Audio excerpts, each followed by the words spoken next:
Hi, Hi, Danny. Danny. Hi, Danny. Is your microphone unmuted and can you hear us?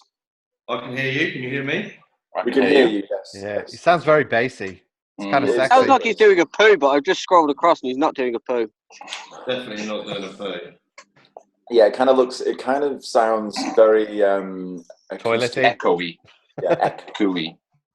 very echoey, but it's fine. So what the fuck do you guys want? It's Wednesday, I'm hot as fuck, what do you want? It's all right, really okay. fucking warm. I'll start this. Welcome to the Low Origin podcast. This is probably podcast 17, 18. 1,000. Who cares? It's a fucking podcast. Today we are joined by Drift Crash, Mitto. He's down here on my screen. It could be anywhere else. Drift Cash. Mr. Heathen Defiance. Welcome to the podcast for the second time. Second time. Because last time it was just me and Dan, and we just roasted the shit out of you for. We made Mitto relevant again though, so there was that. Pretty much did. You and internet rain posting. Yeah, exactly. You're welcome. Which is definitely not us. It's not us. Apparently, it's me now. That's the new thing. That's the new thing that's been blamed on you. That was by far and away the point at which, in fact, we'll get onto that guy in a moment. But the point at which that guy accused you of being the face of internet rain posting. The entire internet rain posting was like the pinnacle of internet bullshit. Right? Part of me was a bit proud because if it was me, can you imagine if it was me though? I would be the greatest troll of all time. Yeah, you spend months of the year trolling yourself, only for it to turn out to be you.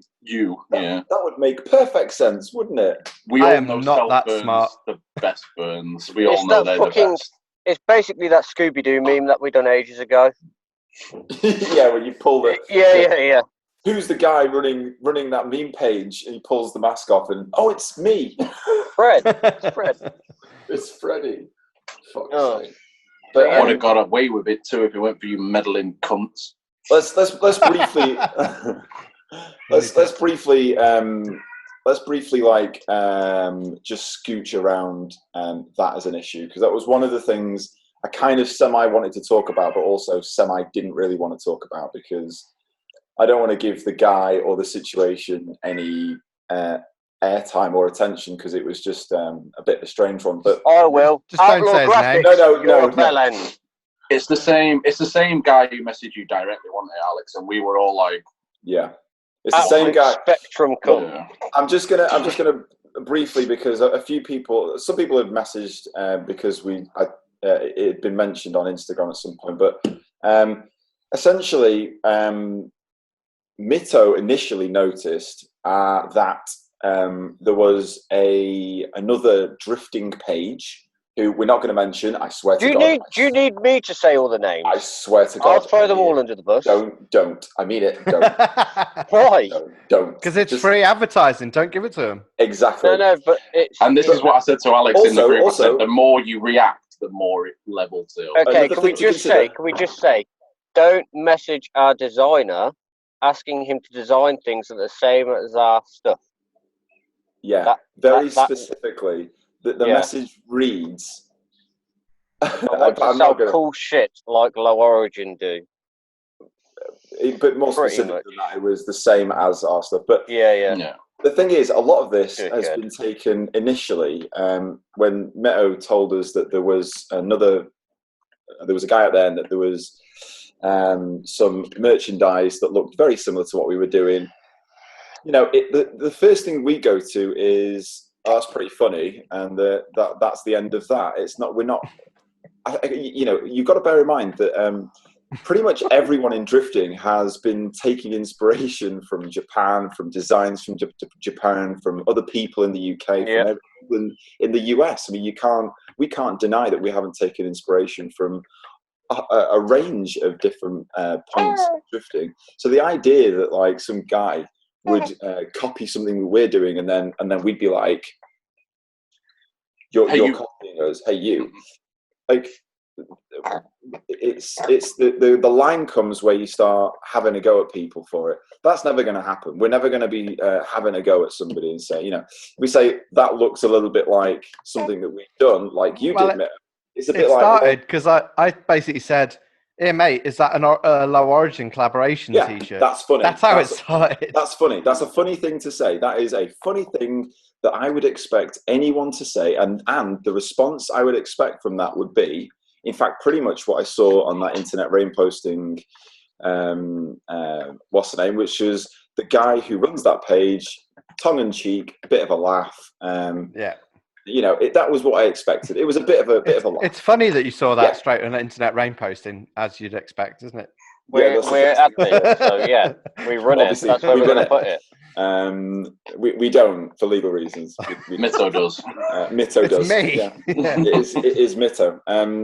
But no, my point is, and I think that was initially the end of it. That was the end of it. It was a bit of fun, and the comparisons were drawn, and it was like, big fucking wide-eyed, looking around eye emoji. But then the designer, who we're unsure whether this guy's in the UK or he's not. Well, we don't know. Some guys have said that he is in the UK. But anyway, the only liveries that seem to made it onto cars are English/UK cars. So yeah, but anyway, that's not that if the guy had said that's not my intention. I'm not trying to directly copy you. I'm like, I don't care. I don't think me, Dan, Saul, Danny, none of us would have gone like, we care. It's like, do whatever you want. People will look at that and they will draw their own conclusions. I mean, based on that, people could say we copied Instagram, but it's just exactly. But my point is, this guy's response was to message Mitto directly, and it was to message Mitto like Matthew. His name is Matthew. God. Sorry, Matthew. Thank you, Daniel. Matthew, the most bizarre, like it was like 2001 forum speak. It was like aggro, psychopathic, spectrum, nutcase forum speak, where he essentially tells you at the very end of his transcendent nonsense bullshit spiel that you're cancer, and he just signs off with it. And that, for me, I was like, right, that's kind of, you couldn't have been more offended or then tried to cause more offense in this situation. It started as a bit of a laugh. Nobody really was committed to anything being too serious, and then you're then going out of your way to be a proper, like, weird cunt to someone who you don't know at all, really. Now, apparently he does know me, but I've got no recollection of this. I don't want to talk about his name or the company or anything like that, because I don't want to have any. He knows who he is. Undoubtedly, someone will point this out to the cunt. I already have pointed. I've already said the company. Oh, have you? Yeah. So if people actually listen to this, they can figure it out. I'll bleep it. I'll bleep it. Yeah. No, you won't. You don't do any editing. I don't. Not unless anyone says like. Anyway, carry on with your story about the wanker or homosexual slurs. Anyway, so the guy's first has a go at you, Mitto, and then a couple of days go by, and we're all like, "Well, that was pretty weird," but that was the end of that. Surely that's the end of that. And then in my others folder on Facebook, on Messenger, I get a little thing from this guy and he does exactly the same thing, and he says like, you haven't got the right to be offended by anything that I do. You're nobody. You're this. You're that. He said, you copied my design from 2008. Okay. What? And then signs it off. He signs it off at the very. Bear in mind, nobody's replied. It's just comment, or message. Signs it off with "you are cancer," and then blocks me. I never got to see the message before I was blocked, so I just get a big list of shit from this random ass dude. You're cancer. He then blocks me, and I'm like, right, okay, cool. What a fucking world that guy must live in. What a fucking bizarre life that guy must fucking live, to think that doing that and saying that shit is remotely normal or cool. Do you not feel sorry for him though? Because like, massively. His weird deal with me was he was pissed about me from like 10 years ago or something. Like, and I don't know the guy. Like, I have no recollection of any conversations with him. He just doesn't like me, and he's harbored that.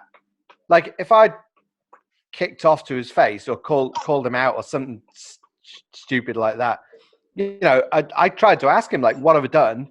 Oh yeah. Can I like amend that for you? Can I like rectify it?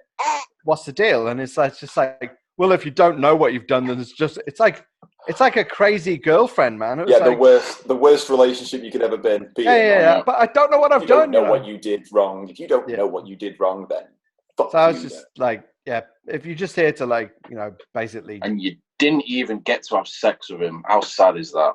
Well, I might have. I don't know. I can't remember 10 years ago. Maybe that's what it is. Fuck. Maybe he's scorned. You left weird. without calling him back. I blocked him now. I can't be bothered with stuff like that. He can message me. He can message me. He's contacted a lot of people in the industry to try and cause problems for you guys, for me, for anyone associated with. Great. Anyway, it's just like, what are you doing, man? We can't cause problems for us. We cause problems for ourselves. I was going to say, I've done plenty of that. Exactly. No, Dan causes problem for everyone else. Yeah. I mean, an enjoyable guy. He can message me. I'll have a chat with him. He's probably dead nice. He's probably dead nice.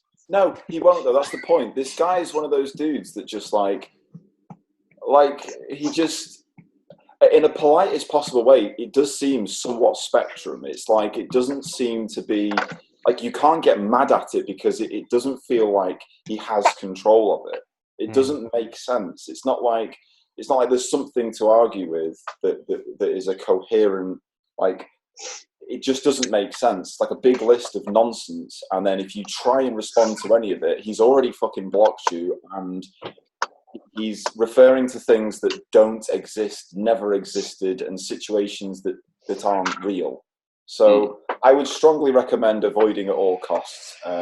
If you do know who we're talking about, or you do know what company we're talking about, please keep it to yourself and don't put it in the comments. If you know him in real life, just give the dude a cuddle. He clearly needs it. He clearly needs a cuddle, because Christ, what the fuck is wrong with him? Whoa, are we not caring about fucking social distancing anymore? God damn it, kids. Give him a fucking... How about that? Wrap yourself in polythene, then give him a cuddle. Yeah, I've seen a cuddle curtain on Facebook. Get yourself I saw that. Arms in it, yeah.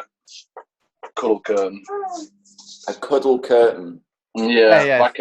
Like shot blasting arm holes, one point in one way, one point in the other, and then a polythene curtain, and then just a big. That's adorable. Yeah. Also, great way to suffocate yourself. If you get a bit too excited, you're not seeing your family in a while. Come here, give me a fucking death, as I choke you to death in this polythene bag.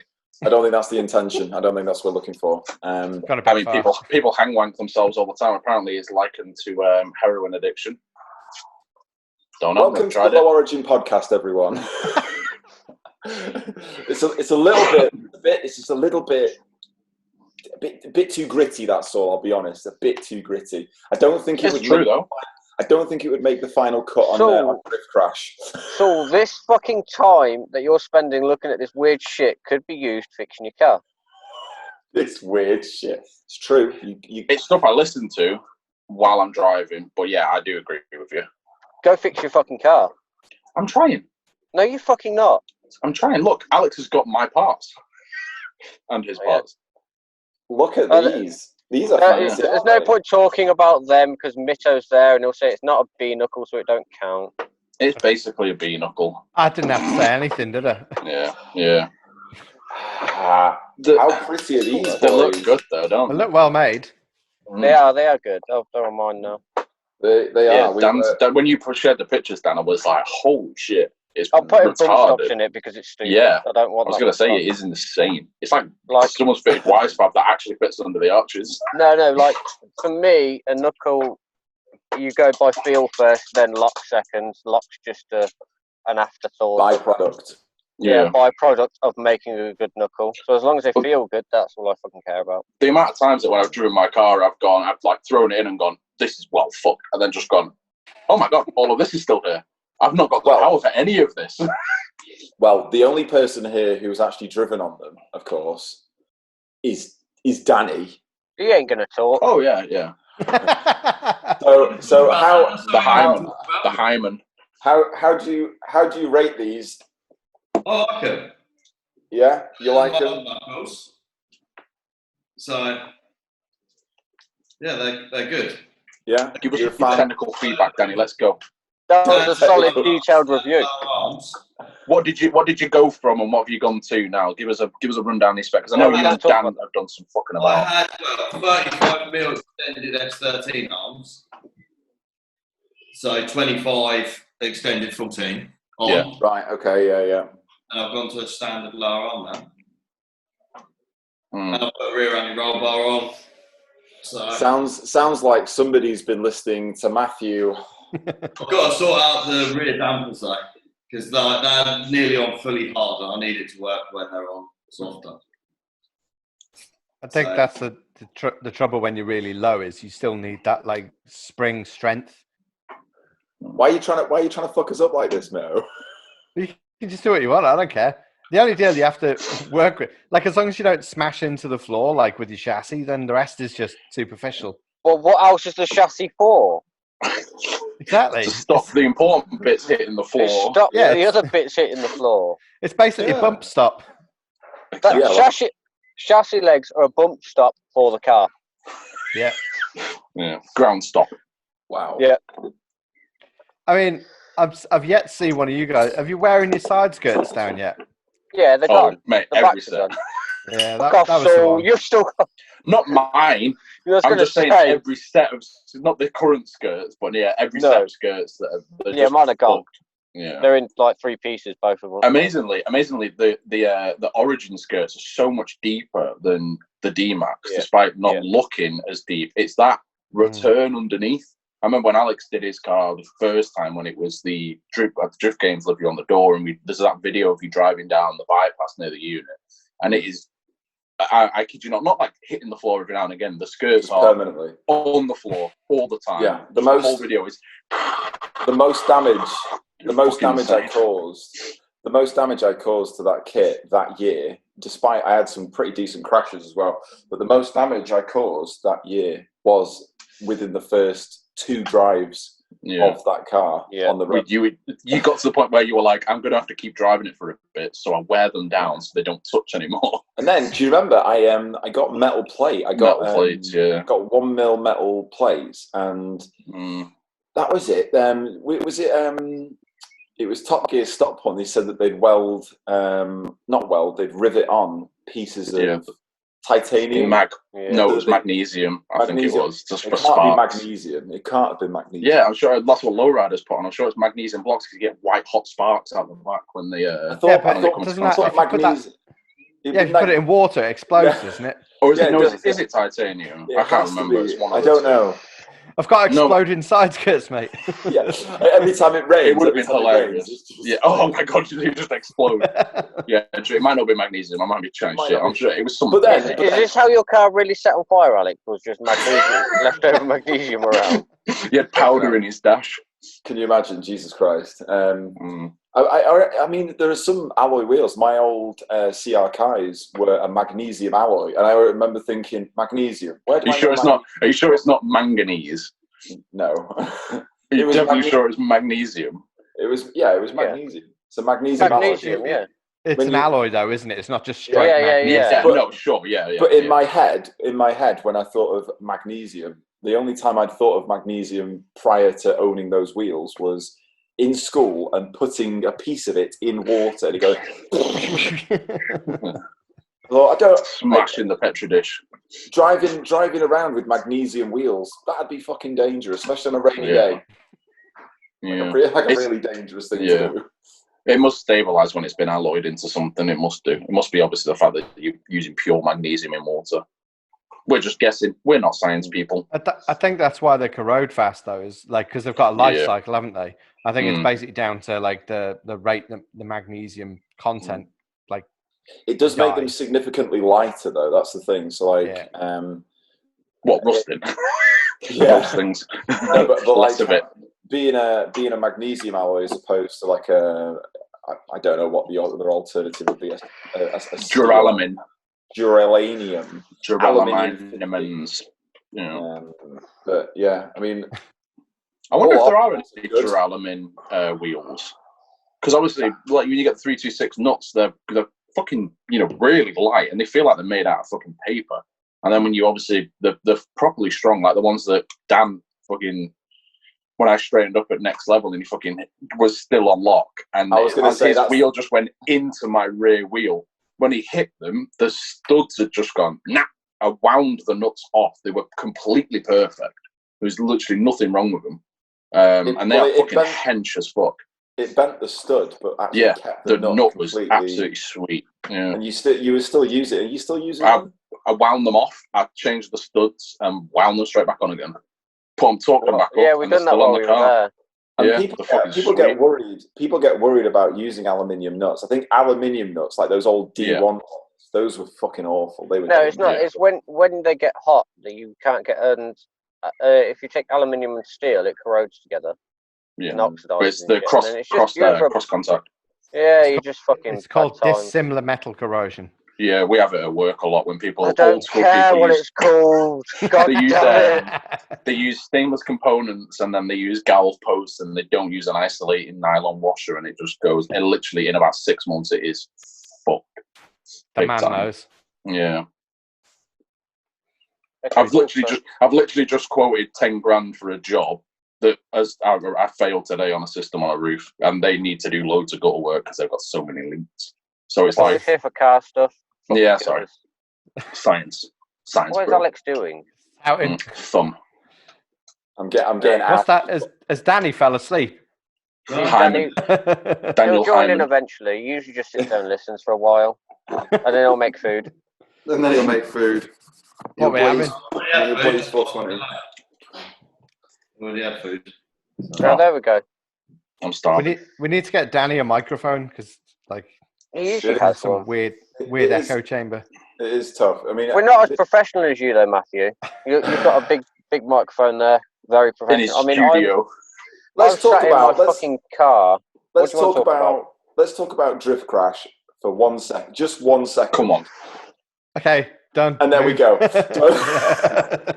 No, on a serious note, I think I was talking to Saule about this today. Yeah, I've only very recently started getting on it because I've finished some TV programs that I really want to watch. So when I get some free time now, I'm just tuning in, catching up. I like leaving things until they've got a bit to go at as well. I don't like to binging. I don't like sitting there waiting for the next week. I like to leave it. Don't really pay attention to what people are saying, and then just get in, like digest everything all in one go. Keep it going. I mean, the longer ones I've not got the time for at the moment. The last episode frustrated the fuck out of me. The dampers. Go. Yeah. Why? Oh, he touched his forehead. No, Matthew was like, okay, so this is like the stroke, and then he done the whole wanking thing with trying to push a damper. It's hard, it's just there. It's so fucking hard when it's like just there. It's like, yeah, there's your middle, that's your stroke, you've got that. And it's like, okay, cool, we're going to learn about damper setup now. And he goes, but you want to make sure your car's just together. I'm like, okay, cool, so we're not learning about damper setup right now. And then he went back onto spring seating. I was like, okay, cool, so we're going to learn about preload on spring and preload on damper being two totally different things and people getting muddled up. And then you go, yeah, but you want to make sure your alignment's straight. I'm like, okay, cool, so we're not learning about spring preload right today then. I was like, motherfucker, teach us something. Teach the people. He did. He taught us that just making sure your car's okay and like yeah. And the alignment is apparently not a big deal. It's just it's not a massive deal. Right. As long as it's pointing that way, like as long as your rear wheels don't toe out and your front wheels don't toe in. Yeah, it's easy, isn't it? But the trouble is like how many people haven't even got that like sorted out yet? Their cars are all like messed up. The dampers don't work. The like one wheel's pointing one way, one's the other way.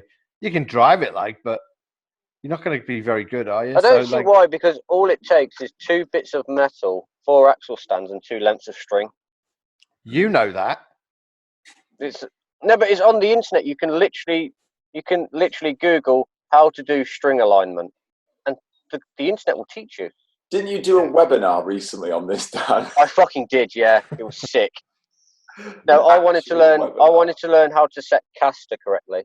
Is that using the rig that goes on the slam panel on the front with like the bar that goes Yeah, around? I don't use that. But you don't need that. You just need 4 axle stands at the same height. That gives you your box, doesn't it, with your strings? So then that's your perfect straight lines. Then and you can work off that. Yeah. I've seen that. There's like a sponsored post going on around on Instagram. I watched it. It's like race car ink or something. I watched it something like that. I wanted to learn how to do to work out caster gain on the floor without anything digital, basically. Yeah. To figure out shit, but it doesn't really matter. I've just adjusted things till shit doesn't hit.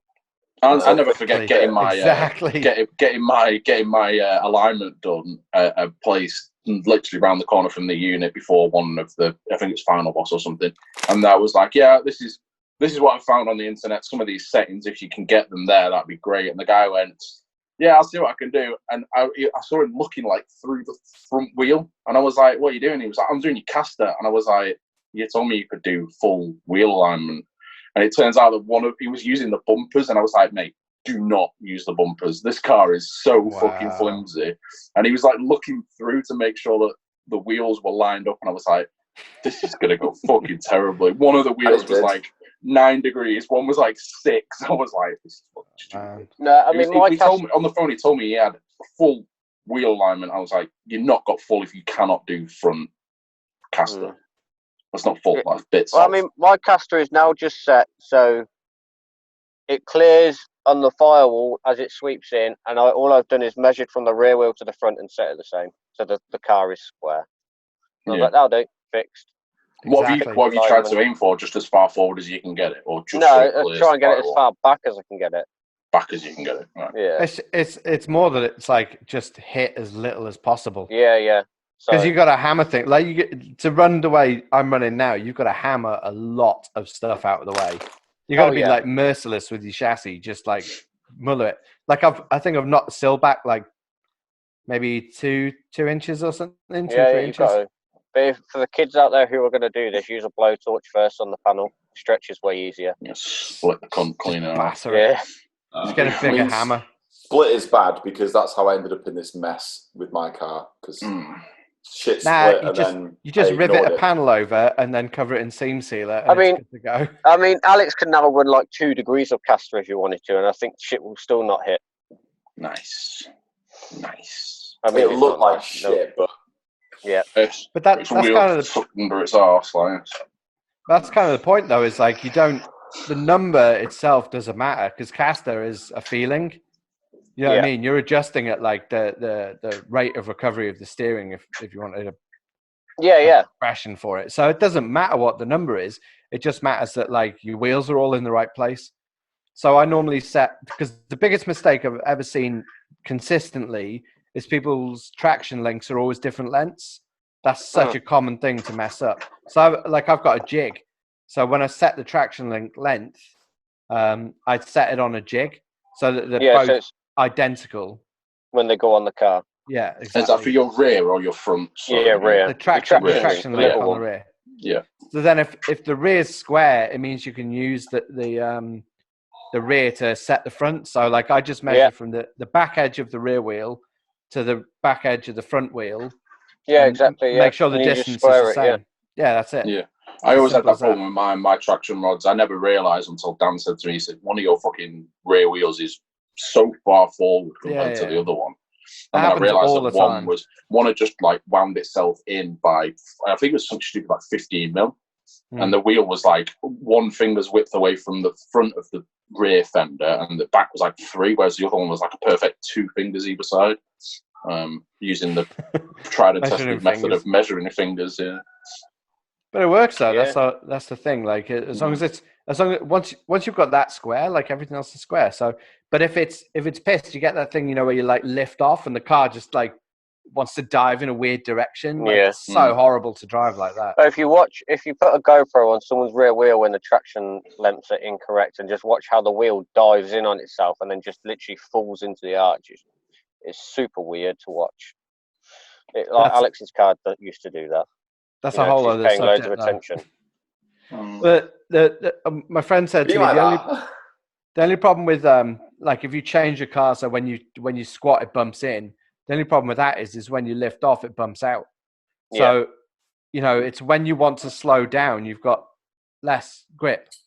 You've got less like forward bite, so it doesn't make a lot of sense. I mean, basically the main goal is to keep it same. Well, try and keep same through its full travel. And if you don't want it to have drastic changes throughout its stroke. It's more important where you're rolling onto the tire and how much of the tire sidewall you come into contact, and how quickly you can get onto it. Yeah, because you can hear when people are slowing down when they're on the sidewall, like the tire makes that really weird sort of low howling noise. Like, like you can hear grip more when you're slowing down than when you're speeding. Unless you put Velinos on and they make no noise at all. They just go fast. No, the passengers and the driver makes noise. Yeah, they make ultimate noise, and but the tire doesn't. It's weird. But anyway, speaking of tires, I mean, I don't think anyone else has driven on those tires that you've driven on. The Zetnovas, whatever they Americans are. have. Americans have. None of us here have. Japanese people have. Yeah, you've driven on both sets, though, haven't you? The grippy lads. Not on the grippy boys, no. You've not driven on the grippy boys. No, but basically everything I know about them so far, because obviously we can't. Like, I've got a stack of them ready to go out and run and work out what the deal is. So all of the feedback I've had from Zetnovas is from talking to Nakamura and Shane. So Shane's my link to Nakamura. Shane's the guy who runs Stacked. That guy there. Yeah. Shane. So Shane's like basically his best buddies with Naoki, and they hang together all the time. So they're running like very similar tires. So yeah, anyway, like basically they've said it's a fucking good tire, and I can't really like speak for Naoki, but Shane certainly says that they're the preferred tire to drive on because they're not quite as vicious as a Velino. Like a Velino, you need 1,000 horsepower job for the grippy ones, So it's, and at the end of the day, like, are we all competing, or are we just trying to have fun in our cars? So. I'm just trying to go as fast as the car will go. I mean, we have got 140 treadwear, so that is going to happen. That's just literally, I just want to go as fast as the car will possibly go. I think they do 100 treadwear 19s now for Saito. So if you want to try them, we can fire you up on some of those. No, that's when I tried. Life snapping. I mean, I've tried a lot of tires. I really enjoyed Tri-Ace tires. They were good. Westlakes were a bit, and the smell from Westlakes I can't deal with anymore. They smell weird. It's a weird smell, isn't it? Falcons smell like fish. And they do, don't they? I told you. It's so strange. Zestino mediums I really enjoy. I enjoyed mediums, and I think they're like a 190 or 200 treadwear. They were a nice tire. Yeah. I drove on the hards and I really liked them until you drop the pressure. I think I went down to 25 and they just couldn't handle it at all with the pressure that low. But at a normal pressure, like 30, 35, 40, they were brilliant. The problem I've got with the hards is every time I fit hards to my car, it rips my over fender apart. Oh yeah, like literally squares the over fender because of they've got a millimeter extra tread depth and they've got the square shoulders on them. And because they're not radius like a Tri-Ace or a Westlake or anything, they fucking just my arch just goes square because it catches on the front and back as it squats through it. Yeah. But I am not about making relaxed fitment. It's not happening. Can't relax the fitment. It's something that can be done. Relax. No. It has to be, constant. Strong. Yeah, it's strong, for life. Borderline depression. Yeah. I mean, I did get news that my new wheels have been ordered now, so that's nice. What I heard wheels? today. New wheels. How far off are they? They're rotors, so they'll be here in a few days. Tomorrow, next day delivery. Yeah. I think all the major shipments are still going as normal though at the minute, aren't they? Yeah, well, I they're think it's custom only some wheels, so countries. Yeah. hopefully by the time they're made, air freight will be back to a normal thing. Yeah.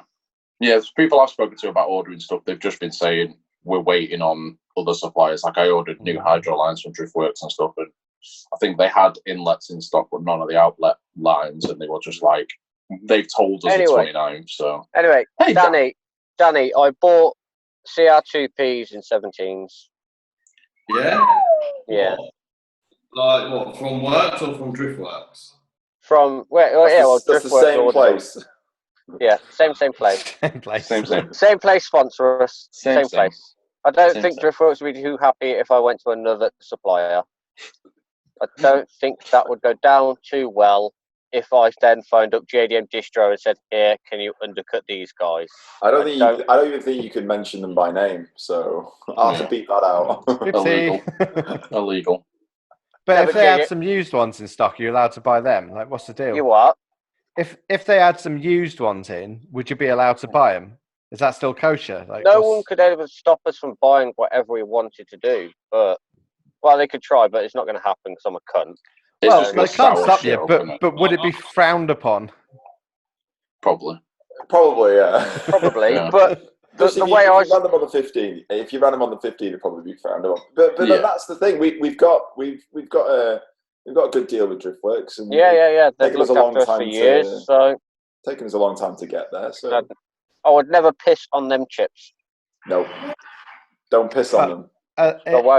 At least it's a company that's like actually owned by people who drift. Yeah, I mean, like no one can kind of like not fill well cool change. shit with things that we can't afford. Exactly. Like that Lambo. Wow. The amount of times Phil's just let me like put the car on the trailer or drive it up there and just spend a weekend. Well, I mean, we've done my whole livery and stored the car in Driftworks for fucking ages, and Phil was just like, "Yeah, it's cool. Don't worry about it." Yeah, and over the years, I've just rocked up with Ty and stuff and been welcome with open arms, shown round and shit, and Ty got full tours and stuff and whatnot. So just let's not imply that Driftworks want people to turn up and of course, especially not now. Very specifically, it was very specifically now, but ever. They very specifically don't want that because just beat that. They are a mail order company only with just a workshop for Phil's crazy builds. Yeah, never been there. No one's don't even know where it is.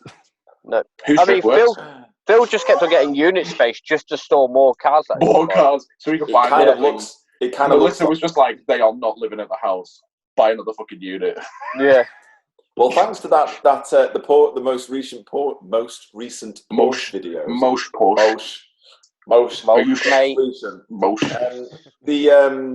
Where he eventually threw away that cold side. T51R. Yeah, that's balling throwing that shit away in it. Really, that was hilarious. That was really. Wow! No, I'll take that. Yeah, but I'll save it. Please, sir. Yeah, but the noise that thing made was weird. It sounded like it sounded exactly like those fake whistle mod things that you get. It sounded broken. The problem that I've got with it, the sales on Wish went crazy. It doesn't sound like a HKS T51R turbo. No, that is true. It's got like when it's on boost and coming through boost, it sounds like a T51R. But just an idle does not sound. A T51R does not do that.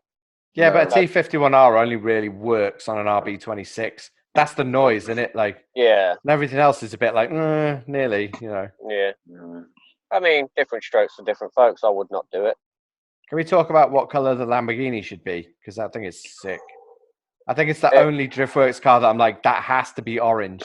And I know he won't paint it orange, but it needs orange. He won't because the thing is, you can buy a fucking Lamborghini in orange. And the colour, it was originally green, and he fucking hated it. Hated it. That was minging though. That was proper minging. It will go gloss primer, 100%. It's got to go gloss primer. Shame. It would be. I would like to see it in a real coarse silver, like you know, almost like the base coat to a lot of pearl colours, like real core silver, dead bright, really fucking shiny in the sun. Because it looks thick with all the carbon bits. But consider this: a few discrete stickers on it, and look great.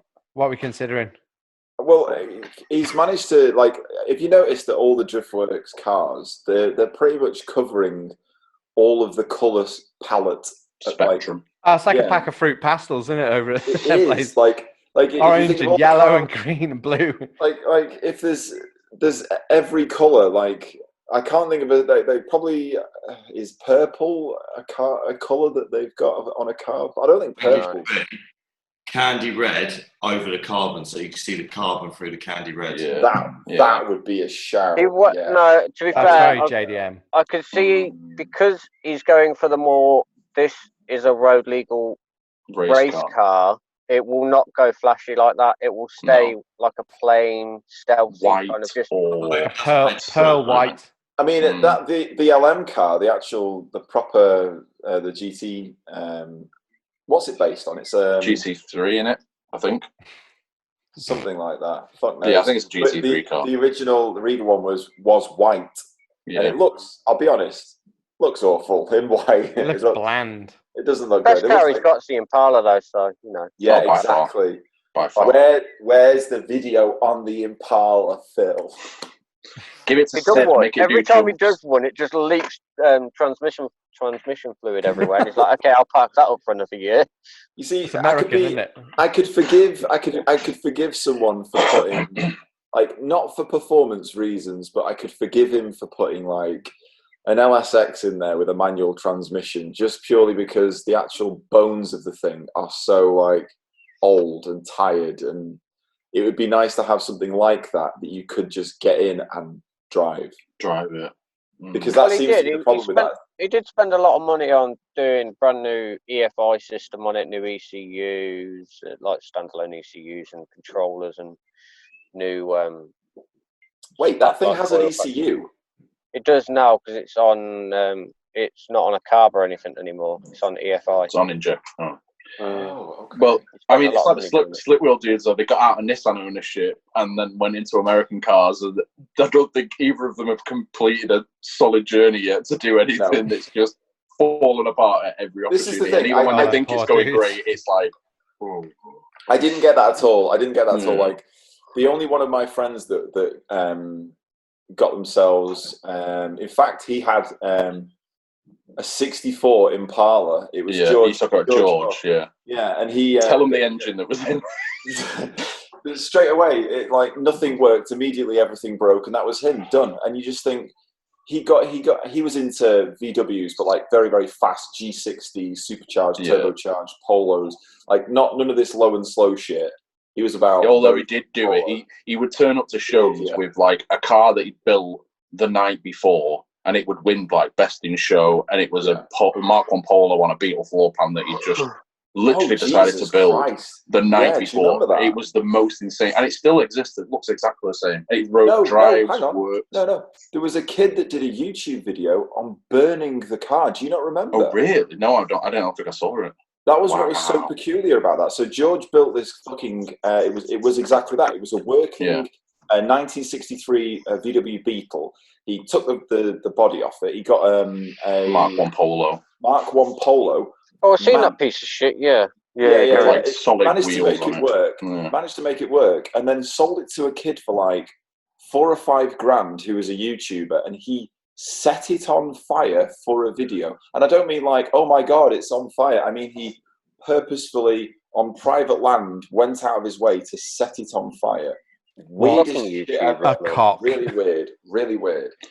George built some fucking insane cars. Like the cars he's built, he's got mid-engined 328 Beamer compact. He literally gets something in his brain and he goes, "Do you know what? I'm gonna do this." Yeah. Mid-engines, a 6-cylinder. Literally, the two front cylinders are visible outside the firewall. Yeah, it is.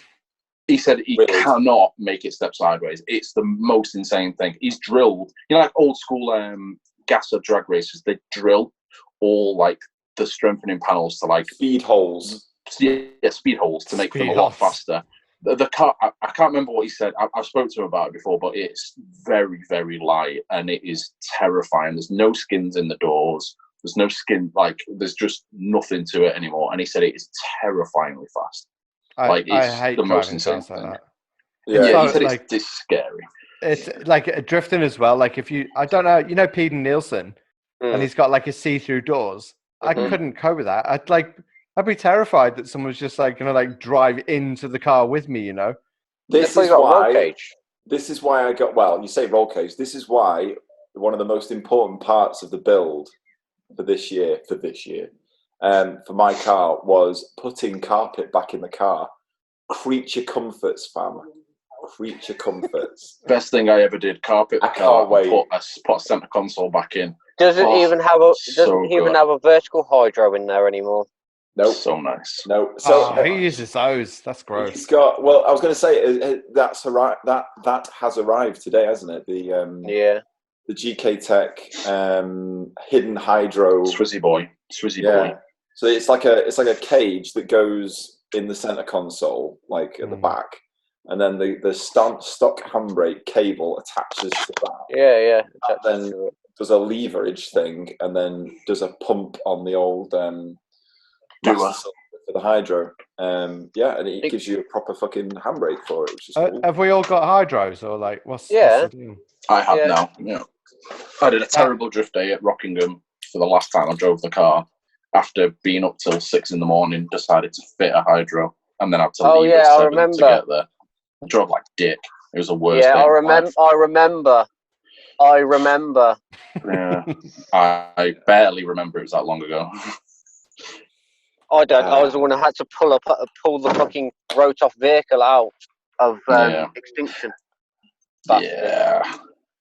Don't do that again. Yeah. That's just a thing, isn't it? Though, like you're gonna face it at some point. You're gonna stack it and then have to fix your shit.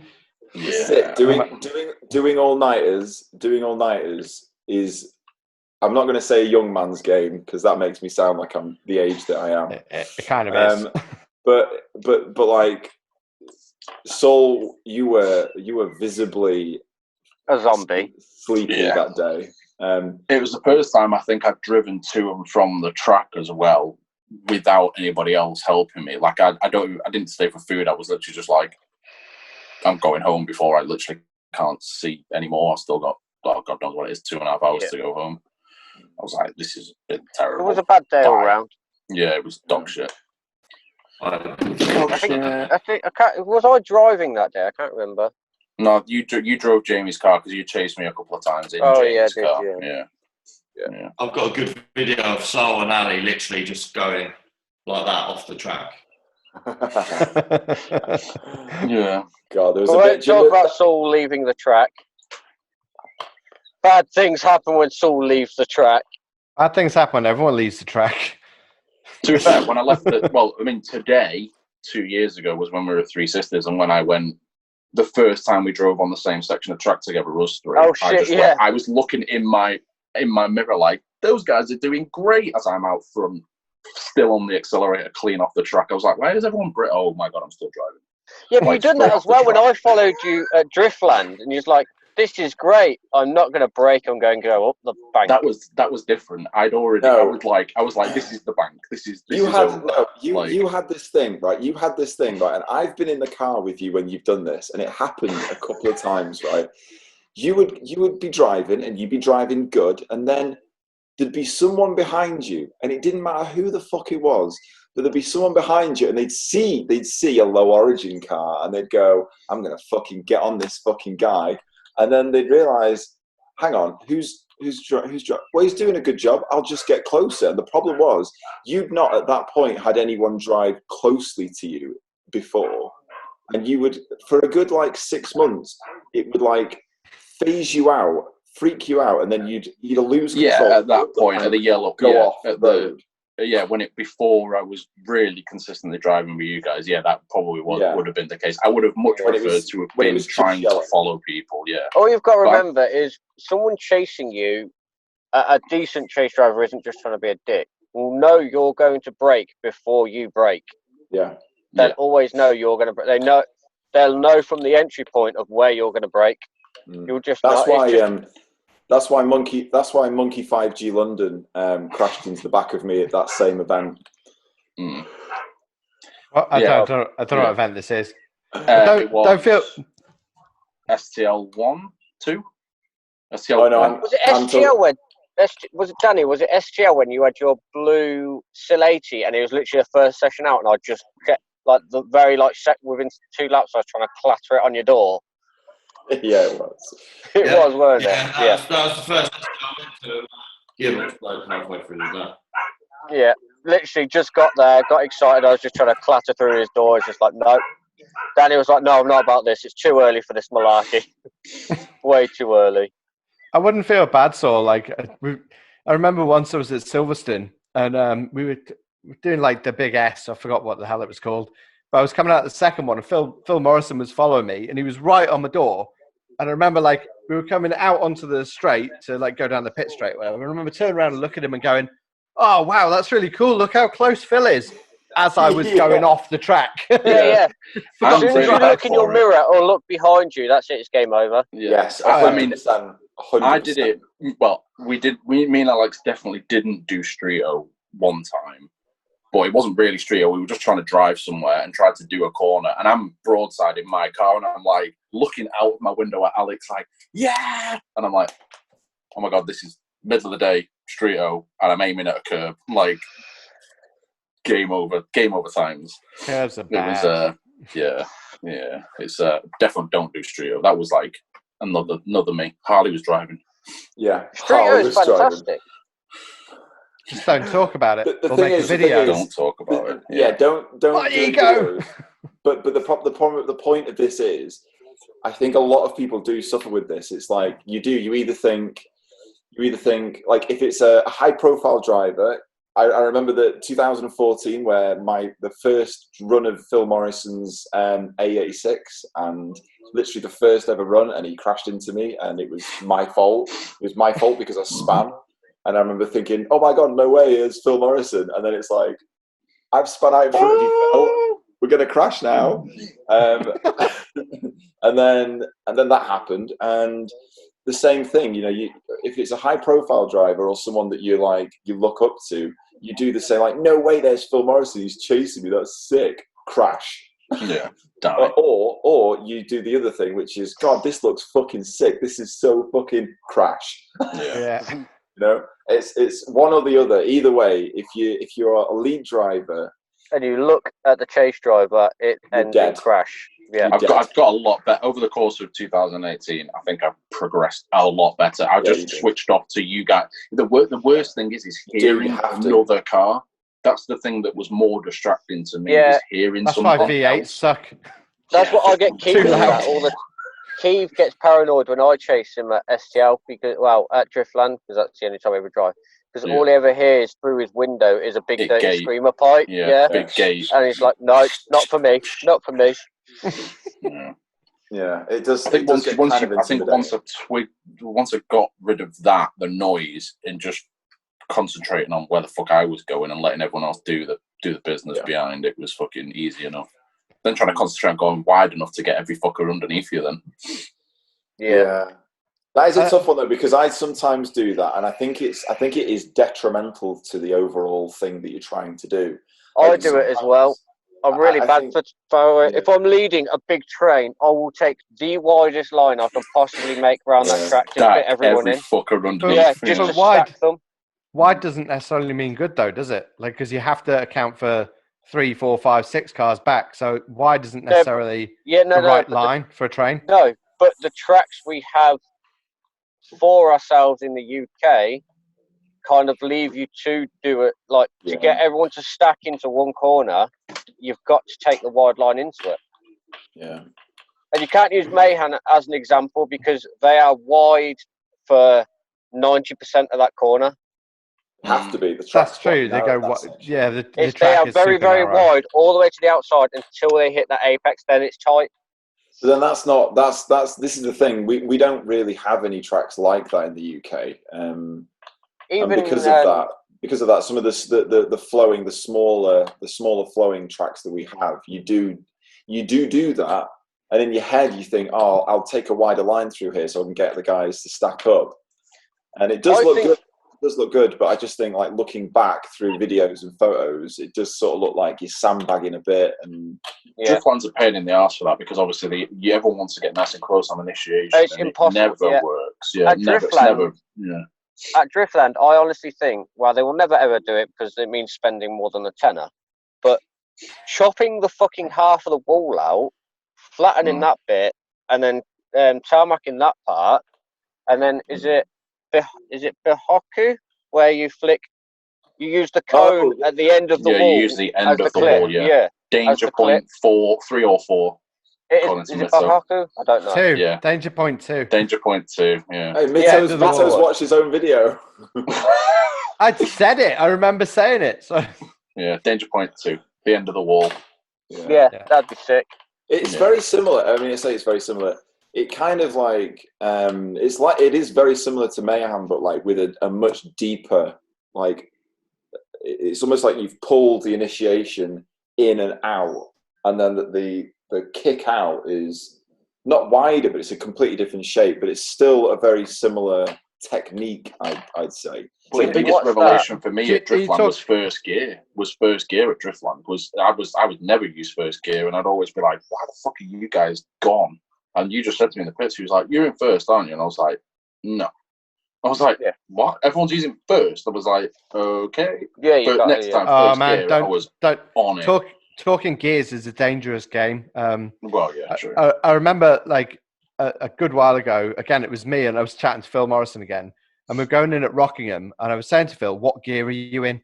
And he's going, I'm in fourth. And I'm like, all right, great. Didn't turn out to me that I had a 3.7 diff at the time and Phil had a 4.3. So I'm trying to go in fourth and going like 30 mile an hour faster than everyone else and going, why is this so scary? Like, don't talk gears, man. But then you think, oh, well, maybe it's not scary. Maybe I'm just hyping up. I'll just do it anyway. And then you do it anyway. Oh, I did, yeah. A terrible crash. I nearly killed. We have close enough ratios and gearboxes and setups, don't we? Power-wise, we're all different, but gearbox and diff ratio. I did notice that. I thought that was kind of strange that, like, the quickest way to get yourself from the shit bit at the back of Driftland to the initiation corners, or the big initiation corner from the big outer. Worst layout ever, but carry on. I know, but it's not even that one. But even the second cut through or the first, you're still doing the same thing. Yeah. Second cut through is the boy. But my point is, I would find it really weird. So the slow section, where a lot of people would be in second gear, like off boost, all the boys with SR20s and anything that was sort of a bit laggy, they would be somewhat struggling to get off the mark back onto the wall. Whereas if you went into first gear and left yourself at like 6,000 RPM, and then just snapped second on the way out of it, you could gain like an entire car's length, maybe even more on people. And that was great, especially if the person you were chasing didn't know that. You could get some really close, like bits where, especially on initiation, where you're pretty much convinced the front bumper has gone through the back bumper of the guy in front of you. That's the only way. Pictures of you following me when you said to me, "I'm just go as fast as you can, and I'm just going to try and drive into the side of you before we've even initiated." And there's some pictures where I think we fucked it up a couple of times, but you're underneath the car already on initiation, which is fucking scary when you're going, pretty quick. It was weird. It was Dan. It was Dan who'd said, because I said no such thing. What did I say? Matthew, you haven't done Driftland, have you? No. So I don't need to do it to know what the line is. It'll be exciting for 15 minutes of doing out a layout, and then you go like, this is the thing. So Driftland, I had pretty much always done Driftland wrong. Well, not wrong, but I'd made it difficult for myself until I think until me and Dan were doing regular runs, just a pair of us. I think it was that first year. Was it Final Boss 2014 or whenever it was? Probably 2015. No, it'd be 15. We worked out if we came down the wall, pinned to the right hand side, you can naturally ungather the car and then Yeah. It gave you enough room to do so. It wouldn't work any other way than if you stuck to the right and then flicked into, and then after that, everything else was almost. It was certainly easier, much easier, and it was almost like autopilot. You stick to the right, flick into the wall, and then a little bit back or on power, and it would just do the rest for you, provided you had a good aim. It would do the rest. This only works with Alex chasing you, because if you try and chase Alex, the chance of his gearbox coming out of third gear is like 98% high. Or getting eaten by the floor as well. Yeah, no, literally. It was like when Z32 days, like if I chased him, he had a thing of where the gearbox, you'd pull it into third, it'd hold third, you'd clutch kick, and on the clutch kick, it'd pop it out of third. Oh, I hate that. I hated that so much. There was so many. There's a good video which I'll find in a second. But there was so many runs that we did where it was like you just got to hold it in gear. Oh, I did, yeah. I know. Some entries, I've had. It got to the point of where he's initiated, and I kind of got to figure out if he held the gear, if he didn't hold the gear. And there's this one run, the video he's talking about, of where I was like, he's adamant he came out of third, and I pulled out of it. I pulled out of the drift. And he just fucking holds this 90-degree entry and it just fucks off. Like, brilliant. Look brilliant, mate. It's a good run. We'll see if I can find it. Isn't it funny, though, that what you've done is, like, literally create your own timing so that corner works, though? Yeah, because like, it's just a big swooping thing. It's just a bit of tarmac. It could be exactly the same on a It could be an airfield with a wall to make Driftland a lot better and give you. Well, we'll watch this first. Come on, you got it. Yeah, it's gonna be funny because it's a screen of a screen of a screen. A screen of a screen of a screen. Yeah. Screenception. It's surprisingly not bad quality, actually. Webby. Watch Dan. Tailed out of it. Bye, Dan. But yeah, it's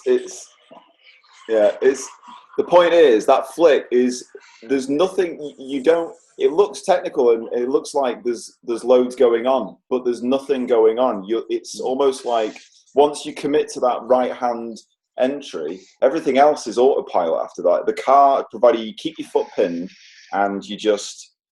But then it's all good and well saying this. That's just Driftland. It doesn't work anywhere else, really. Yeah. It's like I think with Driftland, it does work everywhere else on a two-way. It doesn't work everywhere else with welded diff. I think you shouldn't worry about the diff that much. I do because every time since I got that two-way, I try and do any sort of close stuff. And, you're trying to adjust with the handbrake so you don't overcook it and go through the fucker. Yeah. And you just try and pull the handbrake a little bit and it's either far too much or none at all. Whereas with the welder, it was like always the same every time. When you're trying to do very, very subtle, like tiny little adjustments, you can't do that with a two-way. Two-way is like... No, I learned to do it on a clutch instead of the handbrake. With a two-way, you can do that, but... you've got to have your car set up to be driving that way. So like if you've got like Wisefab and you're trying to drive like you've got a B-knuckle, it ain't going to work because they just don't drive the same. So you can't really like...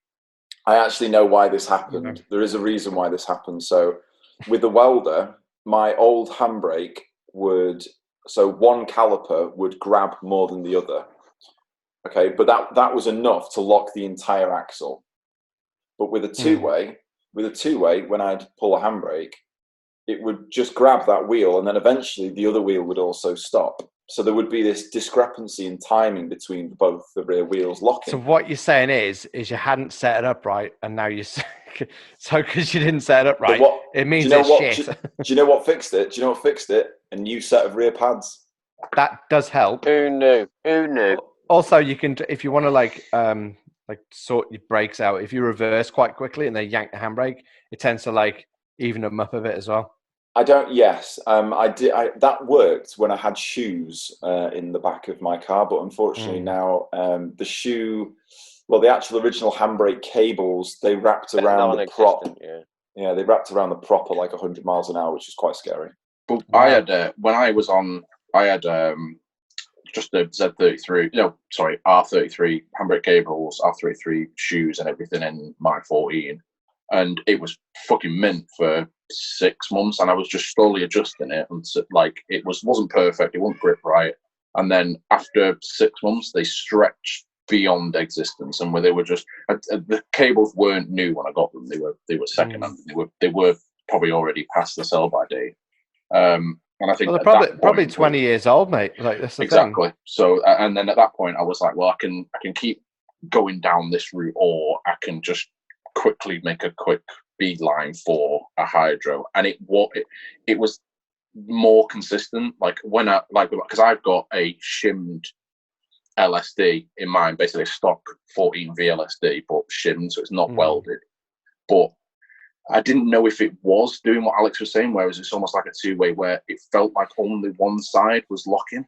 And I didn't know if I'd snapped a cable on one side or not, but I didn't know if it was locking up right, and it was just not happy. So then once I went hydro, it'd lock up. Perfect every time. I think that's the thing, though, is like, so the Japanese mentality would be, well, it needs adjusting, so I'll just keep adjusting it. Yeah.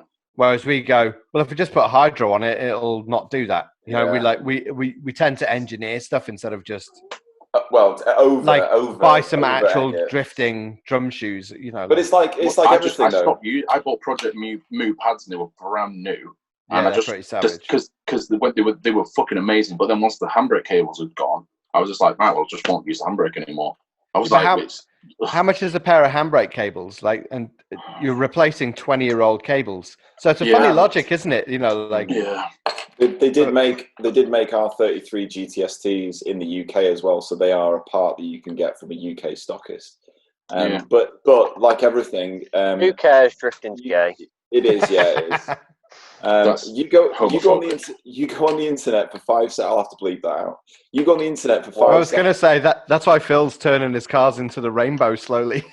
Yeah. It's been all inclusive. All inclusive.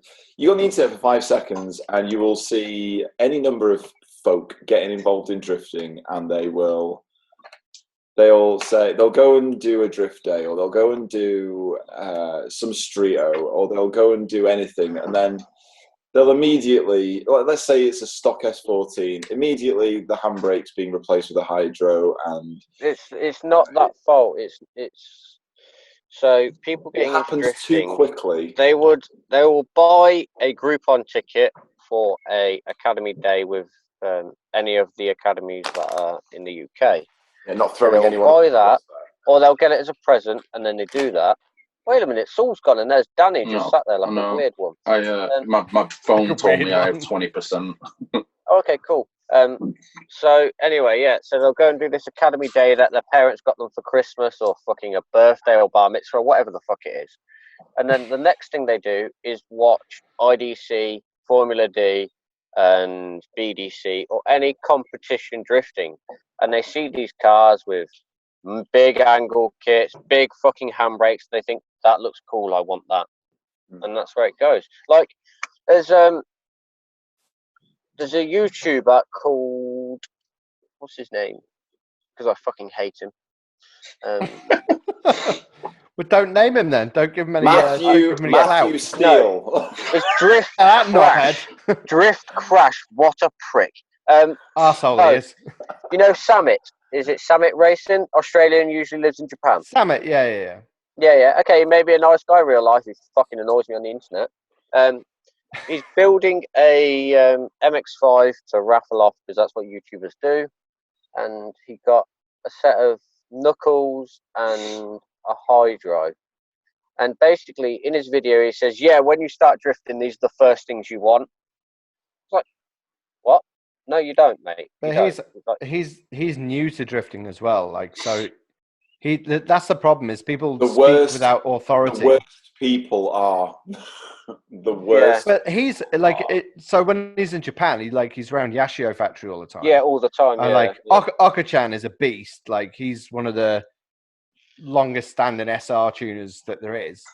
So it's like, I think he's in a weird position where there's a lot of, because he's next to somebody like that, there's a lot of pressure on him to not mess No, things but up. you could, like, if you just didn't say anything and just listened, you could learn so fucking much. It was unreal. Just listen.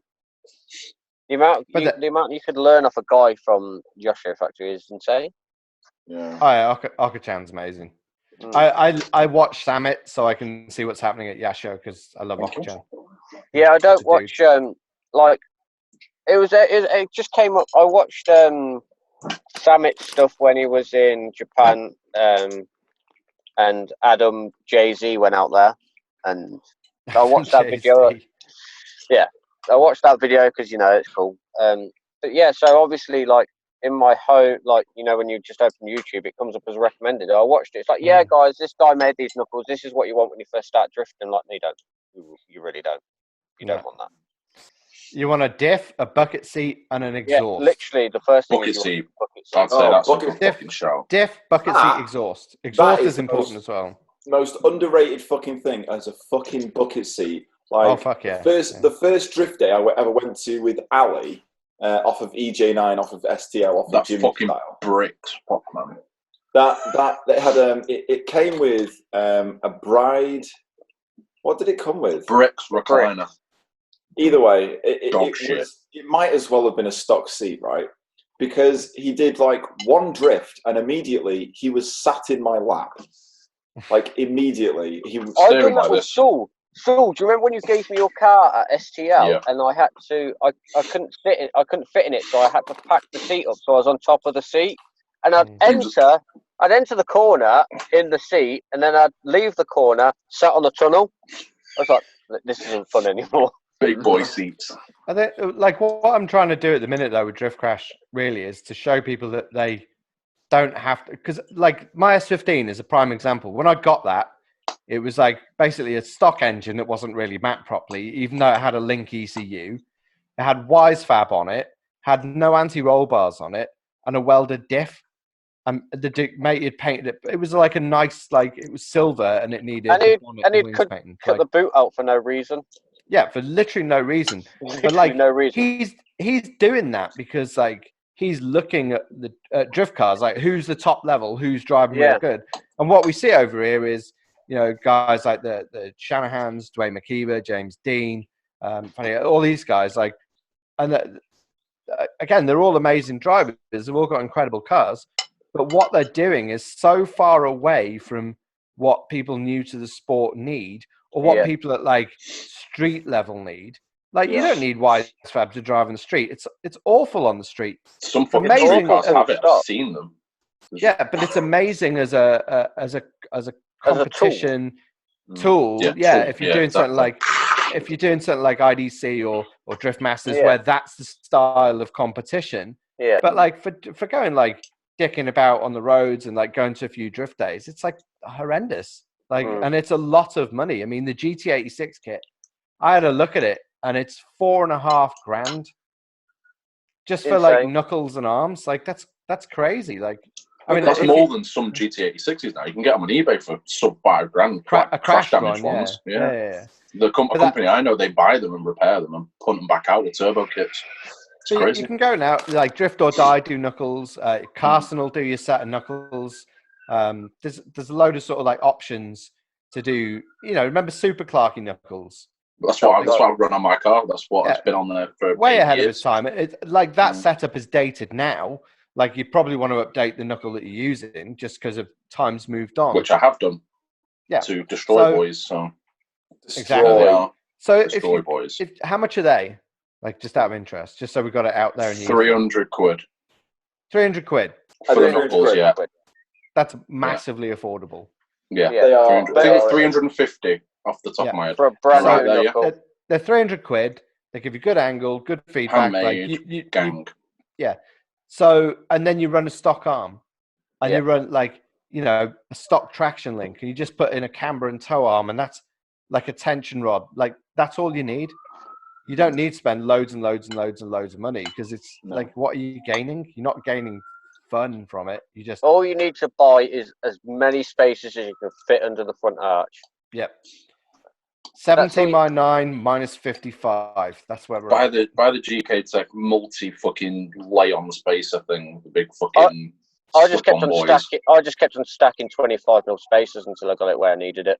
Superformer do a 60mm. Yeah, I think they make them to any size you want. No, they have a limit. I reached it. Oh, I think really? yeah. So then you have to start stacking them. To some degree, it's better to stack them so you got more. Like, it's the smaller they are, the stronger they are, effectively, isn't it? Yeah. That's I used to stack. What was my front saw? Because you're running that. Was that a 45? 35. That's what I've got on the rears now. Well, I had a 10mm. No, because I had a 10mm slip. Oh no, sorry, you had a stack on top of that. Yeah, sorry, you had a 35 and then something else. I think it might be a 15 because they're both on my car now. 15 on the front, 35 on the rear. And I bet your car felt better with the spacers on the front than it did now. I mean, your chassis was floppy as shit anyway. I know. Do you know what the thing is? I did that specifically. So when I got the VSXXs and we were trying to work it out, and I thought, you know what? We're going to make them. Yeah, I've done the same though. I've done the exact same. I want to be able to bolt the wheel to the hub. Yeah. So I worked out the maths. I did some real good maths to work this out, and I got the VSXXs so that they were within about 3mm of the brake caliper, and the fitment was, well, I mean, you see the pictures online. It was like absolute perfection, those wheels for that car. And yeah, it kind of drove worse, especially, you know, on initiation. So that sensation of, I basically made it so that on the same tires, on the same settings, it would understeer. And I then had to relearn how to understeer, initiate drifting. That's hard. It is, it's hard, but when you're used to it, and it's the only thing that works, you get good at it quick. I reckon, like, because you boys all going into the big camber thing now as well.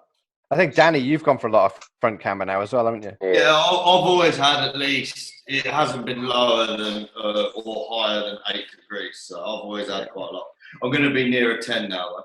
Yeah. So I'm 10 as well. And I have mine at 9, which is max on the CS2s, I think. No, you don't. Whatever CS2. Well, you have to piss around with the. I used to fit it under stock metal from wings, so I used to take the Allen keys out, put them all the way this way, all the way out, and all the way that way. Yeah, as far as I wouldn't know exactly what it does, but effectively, what happens is obviously because you've got all this camber, you can't like brake in a straight line or do anything normal. So like you just have to get used to understeer because your car wants to kill you if you're doing anything other than drifting. Yeah. You have to basically any quick thinking. Let's say any quick thinking avoidance has to be done with your feet before your steering wheel. So if somebody spins out or fucks up in front of you, if you steer out of their way, you have died. If you steer out of their way, you have died. Your only option is to either clutch kick or put your foot on the floor. And heaven forbid you put your foot on the brake pedal. Then you're definitely dead.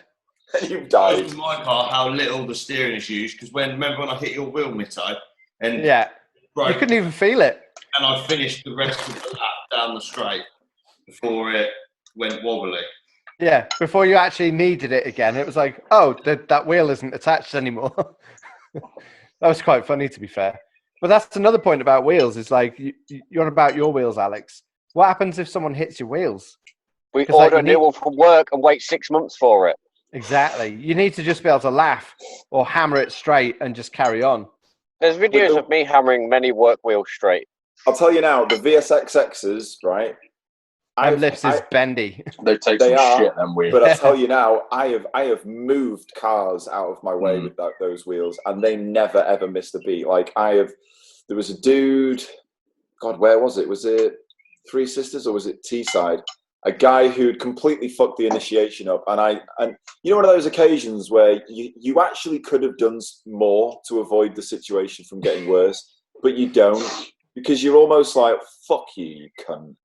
Wow, that's dark. That's like, real dark. Fuck you. The guy had thrown it like an absolute wrong un, and then I sort of tried to avoid, and then he continued back into my path. Like, why didn't you just stay where you were? And That reminds me of the fucking. Was that reminds me of the fucking. people? Oh, carry on. No, okay. I was about to say that reminds me of the video of Rockingham when we done the Mayan-esque layout. And do you remember when there's a video of Fraser on the wall with you lot, and I enter and the dude just drives through my path, and Fraser just shouts, "But we're about to worse." Wow. Exactly that. That guy at the very end of the Mayan bit. Yeah. And he just does a 3-point turn, like, you know, at the absolute balls out part of actual Mayan. Just before you start slowing. But in Rockingham, this dude just decides to do a motherfucking 3-point turn with guys just piling down. It was dumb. It was, as Fraser said, from bad to worse.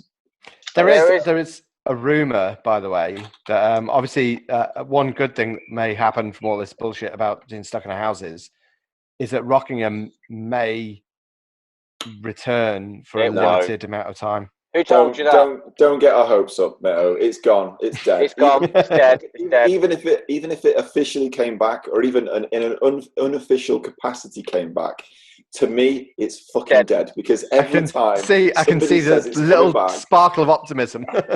It's like TV series that just go on just that little bit too far. Disney with Star Wars. It's finished. Yeah. we need more tracks. That's what we need. Yeah, a very variability would be nice. I can't remember what I was going to bang on about. I was going to say, are we going to talk anything technical or anything, or are we just going to chat shit for ages? Well, we've got Mr. Drift Crash on, which, by the way, brilliant name for a YouTube channel, because let's face it, everyone searches that shit. The first thing you search for when you're into drifting is Drift Crash. Brilliant name.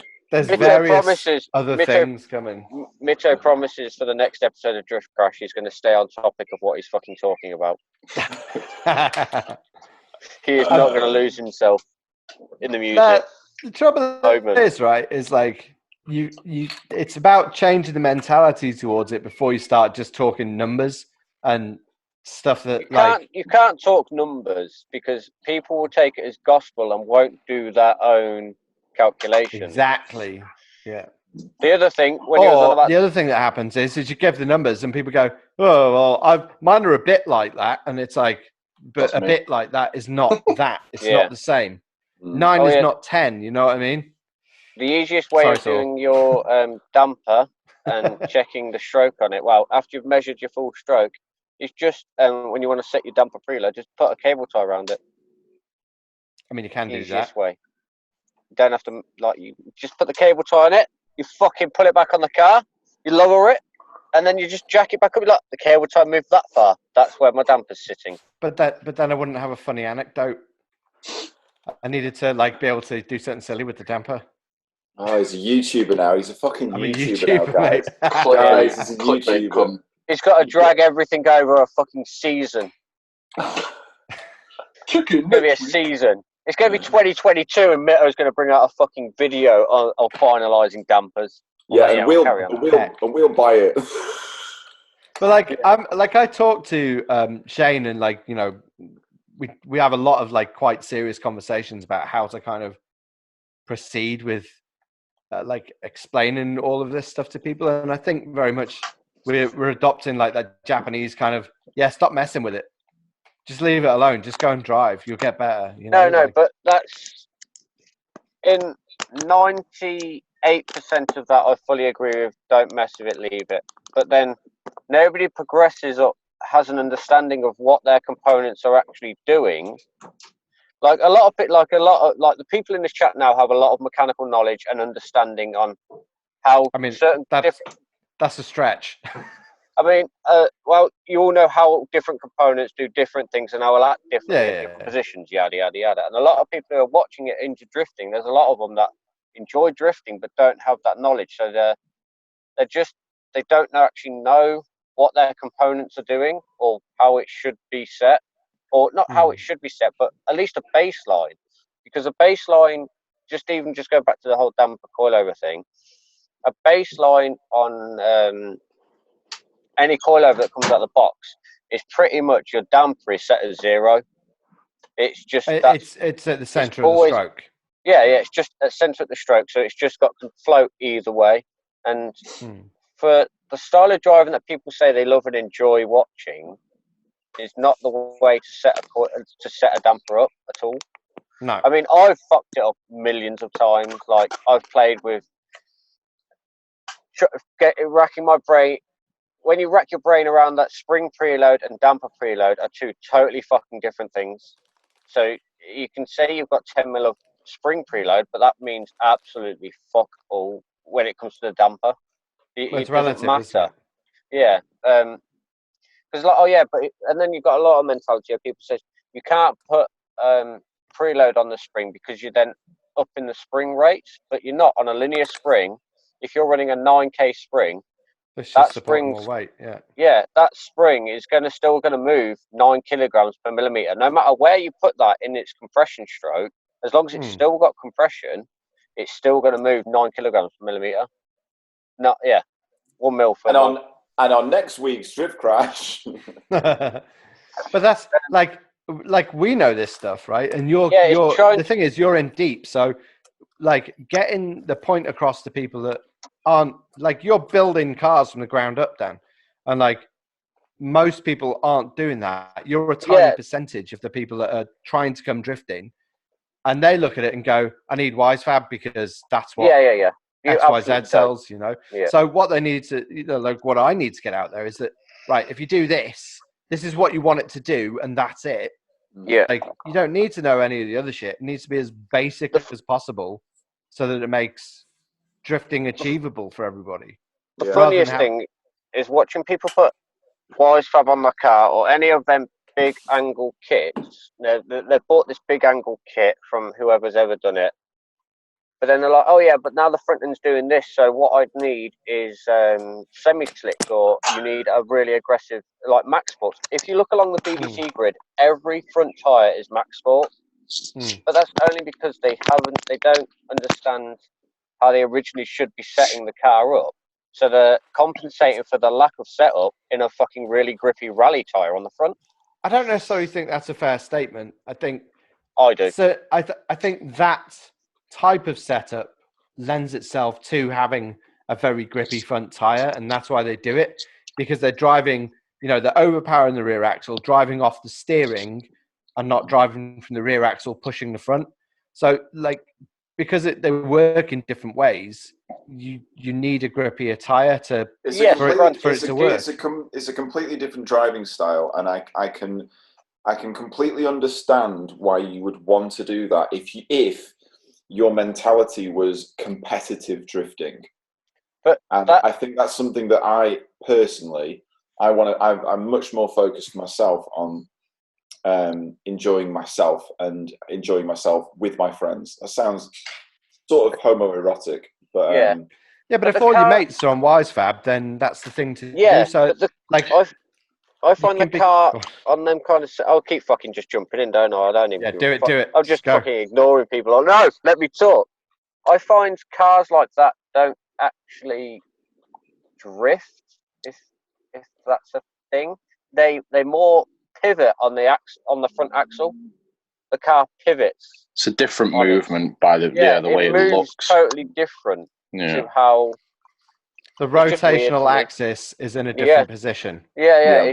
It's further forward. Coming off the front. It's almost hanging off the front of the car, whereas obviously, with the way our cars move more, so they kind of pivot in the middle, don't they? Our car doesn't move. Do you remember? Mine doesn't.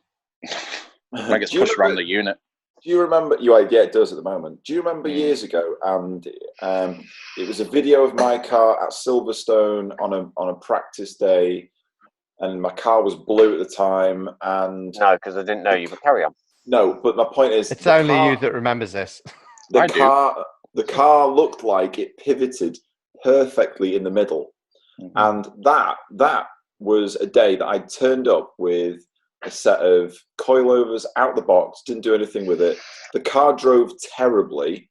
It had I'd done nothing. It was exactly as you'd imagine.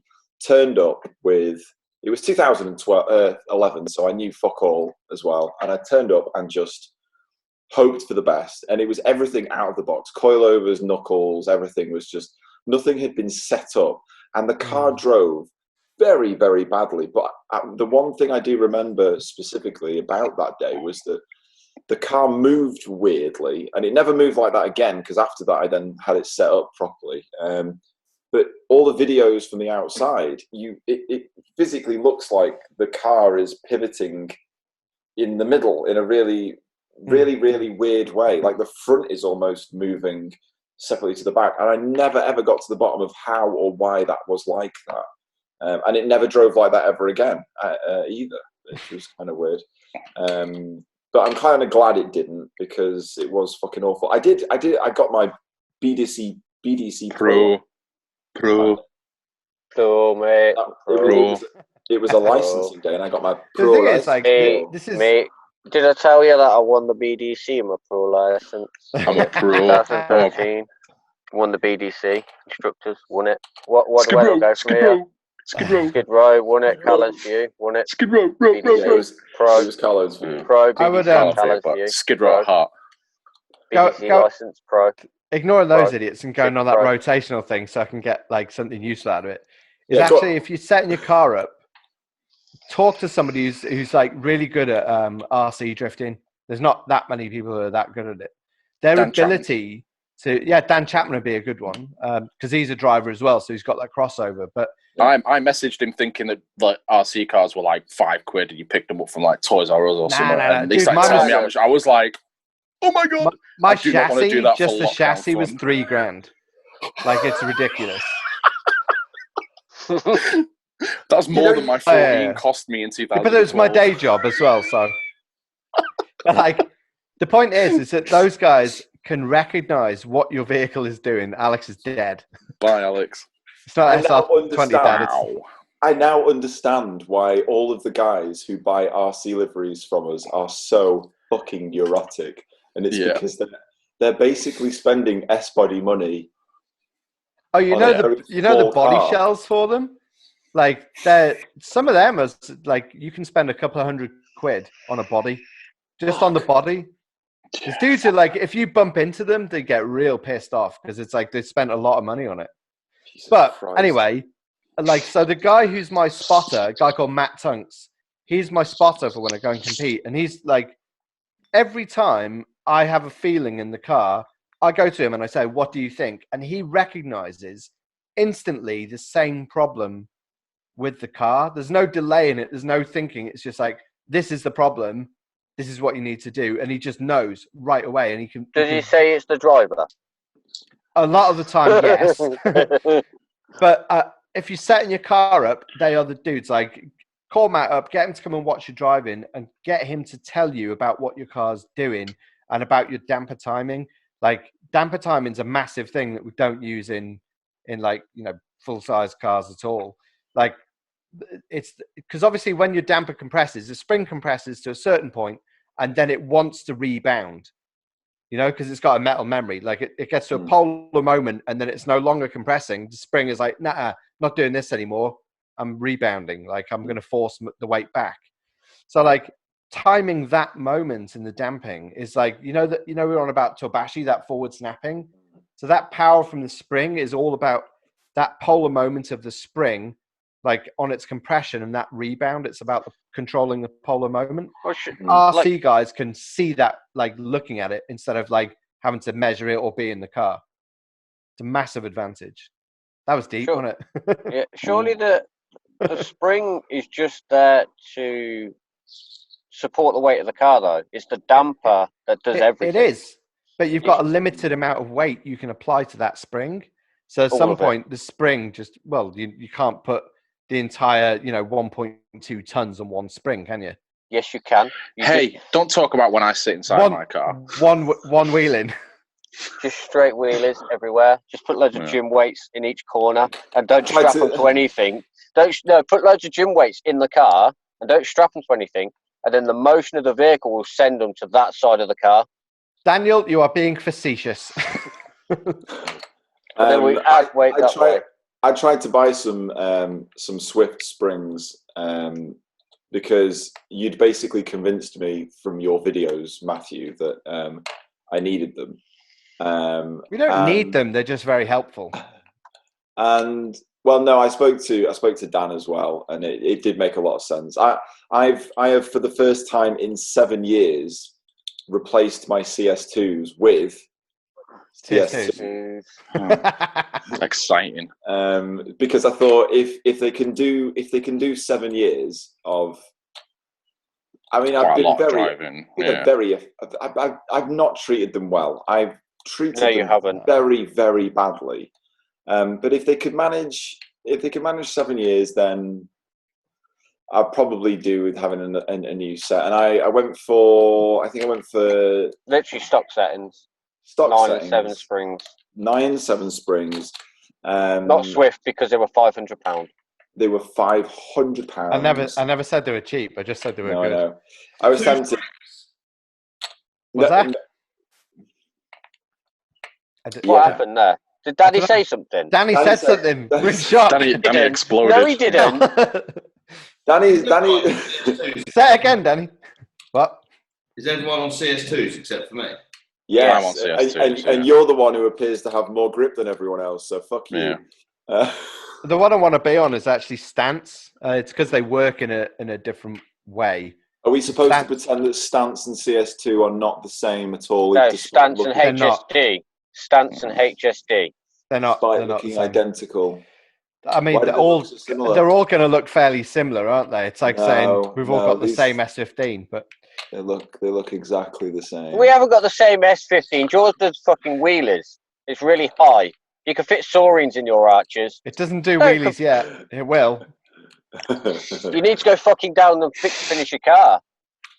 I've seen it. I mean, the engine's in. We're just making Simon is making the exhaust now. So there's a plug for Carson. There you go. But yeah, he's making the exhaust now, and then pretty much the only thing that's left to do really is the rad and the intercooler. But I want to do the intercooler a very specific way, so I'm going to do that myself.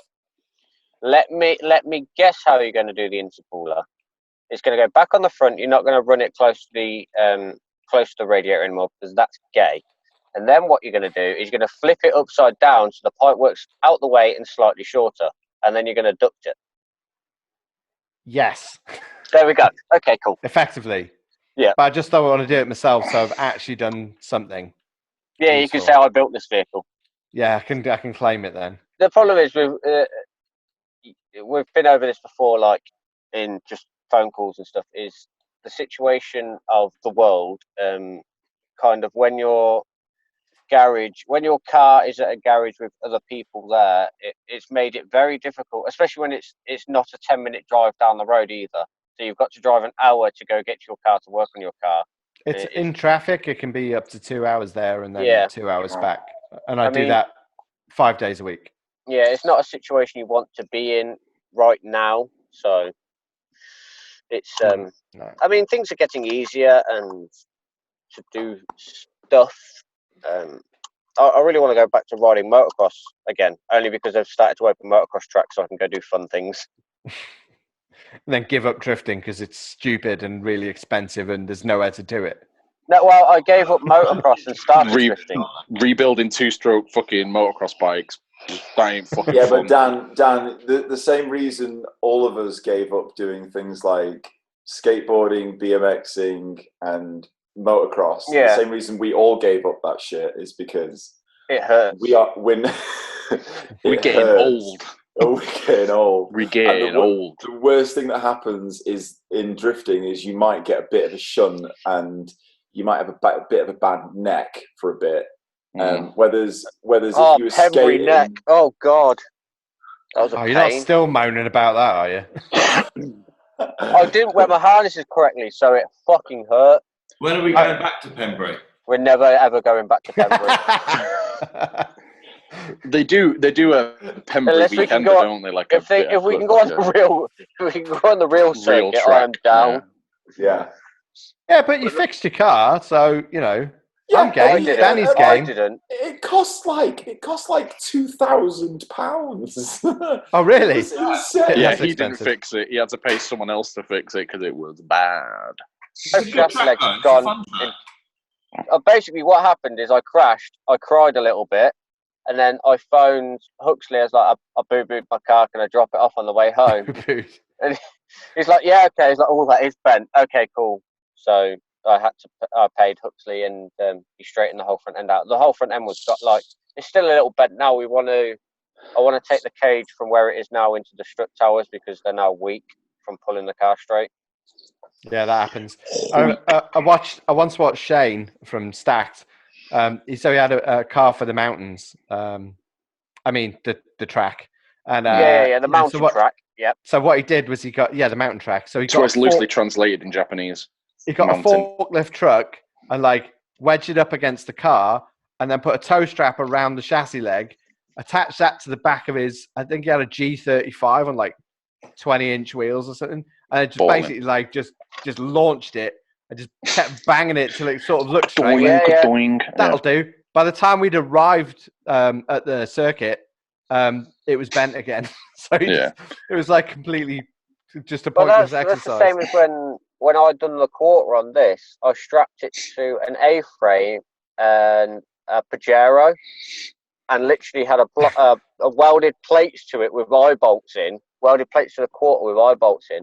Just had a block and tackle on it and just fucking cranked the shit out of it until it was straight again. I done the same with Jamie's B-pillar to straighten all that out. That's pretty much all you need to do. Just wang at it. Also, I will point out that Shane was the quickest car as well, even with a bent car. Yeah, it makes it better when you don't weld it back together as well, because it's going to be weak regardless. So don't weld it, and then it's easier to pull out the next time. Just leave it. If you weld it, there's somewhere for it to crack, isn't there, as well? Yeah, exactly. Just crack next to it. Stress points.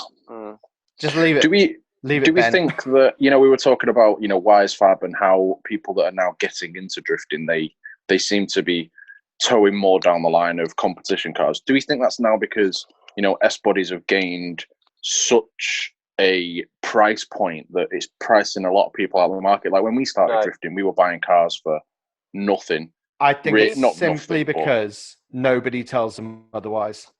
Okay. The main issue, guys, people going into competition. We do. Yeah, we're trying. The only way it seems to get seat time is by doing competitions, because then you get invited to do demos at certain places and stuff. So the only way of getting seat time is by doing competitions. There's no just, you call it practice, but it's what you're practicing for. There's no drift days, just normal fucking drift days. Yeah. There's none of them though. It's like I've got no aspirations of being better than anybody when it comes to drifting. I don't want to stand there and go, I'm better than you entering that section. I would love for everyone to share the same mentality and just go, do you know what? Let's all just be fucking cool as fuck. Let's all just chat and let's all just drive. It doesn't. Being someone that's come from competitions and being someone that's come from competitions before and knowing what it takes, it's not that exciting. You start losing people, start losing touch with a lot of what drifting is about. I'm obviously coming from a different world, but you don't make any friends when you compete, and it's one of the funnest, most social things that I've done in my life. I only really started making proper friends. Actually, you know what? That's a good point. I only really started making proper friends when I stopped competing. Left the BDC. Yeah. Isn't that weird? But you don't go to compete to make friends. You go to beat people. If you do go, you're never going to be that good because you're always going to be like, where's my friend? Yeah, well, I don't know, because some of the boys you see driving are ridiculously good, and all they do is just drive a few competitions, and it's somehow they're incredible all of the time. Yeah. Fuck those people. Those people. Fuck off. Can we? No, we can't. Yeah. We can't not do anything. Muted yourself. You've muted yourself. You've probably. His battery's defo died. Has it just died? Dan's died. No, he's still there. I don't know. I still set the move. I still something. I'm clicking unmute, but he's defo gone. No, I think he's still there. I think. Can we just? Can we? No, we can't. There's a good couple hours in now, though, eh? I know, yeah. We probably should call it a day. Okay, well, yeah, let's call it a fucking day. I feel like we're only just getting started. Nudge, nudge. Yeah, well, the thing is, we needed to do this bit and then do the podcast when the useful stuff starts coming out. Exactly, yeah. Hello, I think I'm back. Yeah, I'm back. You're Oh, back. God, he's back. I mean, hi. Go on, what were you doing? Fuck you, Matthew. Fuck you and your fucking car. Go fix Buy me dinner car. first. Oh, can What's we? that? Oh, it's the knuckle again. Can shit go back to normal now, please? Anyway, so it would be nice. Yeah. I mean, second peak. But how about people Fucking hell. instead of relying on what news outlets say or to do or not do? How about they just use common fucking sense? Is that a thing? Instead common sense kills. Common sense isn't very common. No, it's just like, hi Karen friend. sense. Karen sense. Hi friend over there. That is 2 meters away from me. Please don't lick me or piss in my mouth. Thank you. Wow, that got weird. The thing is, right, the problem I've got, right, and it's not a particularly popular opinion, but I'm all for, cleanliness, social distancing, trying not to catch coronavirus. That would be great. It would be great if that could not happen. And, at as much expense as people can be bothered to make. That's fine. But the problem comes from people making huge efforts and then falling down. It's like when I was younger, I had a real, 13, 14, I had obsessive compulsive disorder, and I... Oh, you're saying you don't know?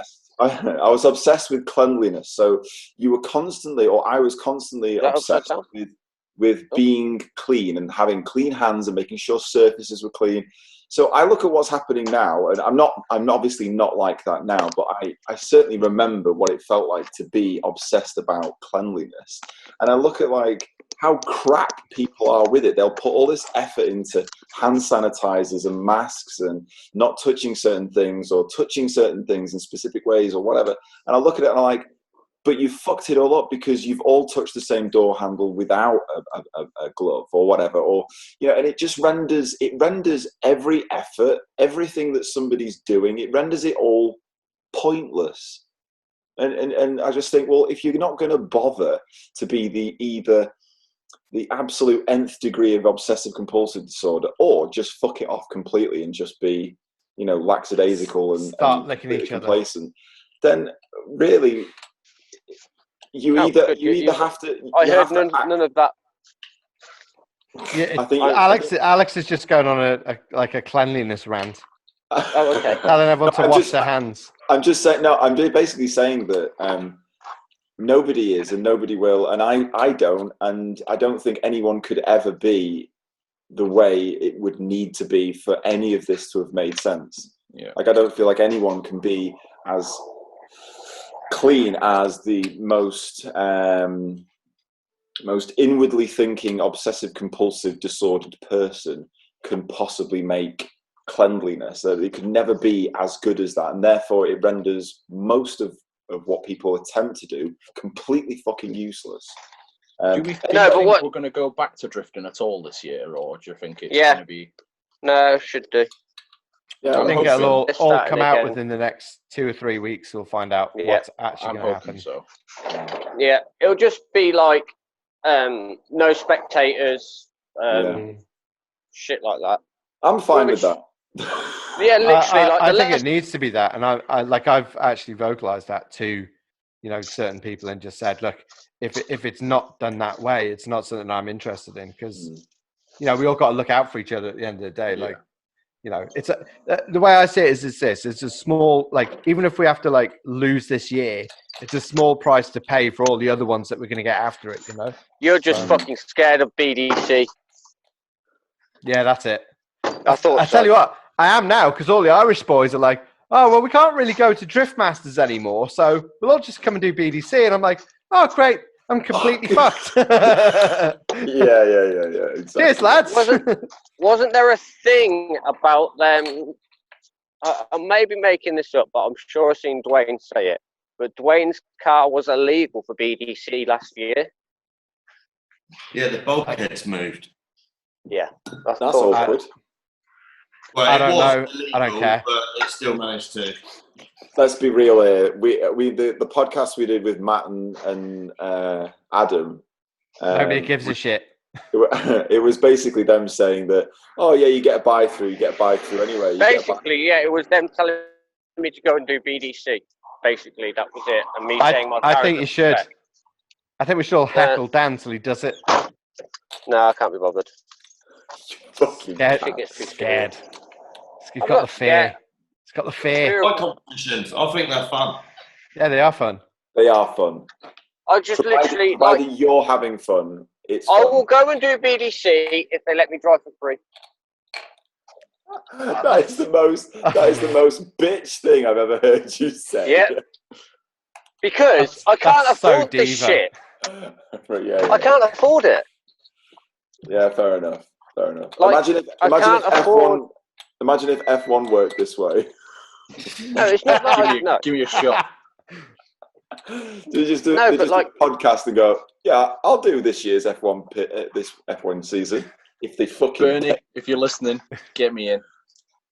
No, it's not that. It's the fact of they say they'll give me a 1 round pass on the vehicle, yeah, which is cool. But to get the car to the second round, so when I haven't got the pass, is about $2,000. Yeah, it's true. Yeah. Do you know when you need to worry about that though? Is when you're at the second round. Yeah, exactly. And before then, all you're doing is making excuses not to do the first one.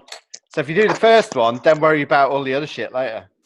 Listen to you going on, Mister. Please keep the lockdown longer so I don't have to go driving. I'm scared. I'm scared of the bigger boys. Bigger boys. They've got radiators in the boot. They go super fast. I have nothing to lose against those cars because if I even keep up, like with all my stock arms and my cut knuckles, if I keep up, that's a victory. Yeah.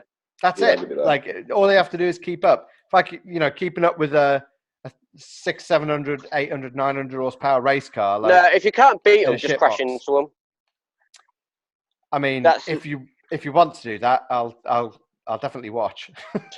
I mean, at this rate, all of the BDC rounds are going to be in winter, so it's going to level the playing field quite a bit. It's going to be August at the moment.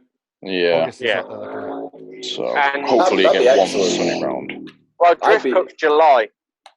Yeah. I think that's optimistic. I think so too. I think the earliest of August is going to see some changes. I start seeing drift guys doing shit.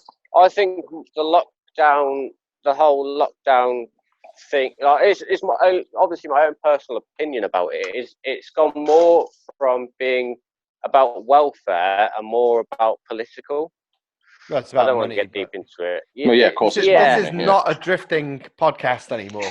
No, it's politics. It is. Hey, in the past 24 hours, they've re-locked down northern China. 108 million people have re-locked down. No, they haven't. It's fake news. It's not fake. It's true. It's fucking fake. It's fake. 100%. Also, me and Alex have newborn children that are susceptible to Kawasaki disease, which sounds amazing, but it isn't. But it kills them within about 5 days. It kills them. What was I going to say? I go fishing. Don't kill your kids. I'm just voting for the thing where I'll go drifting again, and I'm just like, cool. You talk to me from 2 meters away. You talk to me from 2 meters away. We're all okay. The reality and then we crash into each other. The reality is, just keep we can go twinning and keep if you keep your windows up, then we can go within 2 meters. Why couldn't we keep drifting? Why couldn't we have just kept drifting? I don't really like. It's the crowds. That's the problem. Like, well, then you just carrying crowds. You just ban spectators. Simple as that. Yeah. Simple as that. It's simple as that. Well, I mean, America. I almost opened my mouth then and just made a sarky comment, but you'll know what sarcastic, it is. You're never sarcastic. People don't turn up anyway. I didn't say that. They do when they hear we're going. Yeah, they do. It's getting bigger. Ball in. I think it'd be. Thing is, are they going to have to up the prices because obviously they earn a specific amount of income from spectators? You know, the likes of Three Sisters, Teesside, blah blah. They all charge for spectators, which in turn makes it a bit cheaper for all you do the drivers. Is you charge to watch the live stream. That's the one. Because Well, you know what? You do that, and you reduce the cost of the venue. I would pay as well. Yeah, because let's face it, they need to. But, no, but if you are adamant to watch BDC and you're a real big fan of it, and they say, "Look, guys, I'm sorry, you can't come to watch the event live, but you can watch it on live stream. It's going to cost you X amount." Literally, a few people for BDC, but I'm that saying was free. like practice days. Obviously, competitions can go that way, but if you imagine like when you watch drifting like on TV or whatever, like it's more exciting to like Mayhem is exciting. It's a shithole, really. It's like it's real scrappy. It's tiny, but it looks cool as hell on video. So you don't need Silverstone, for example, or you don't need big race circuits where they cost a lot of money. You need like Pembrey do it. Like I know Dan won't like that, but like you can film that in such a way.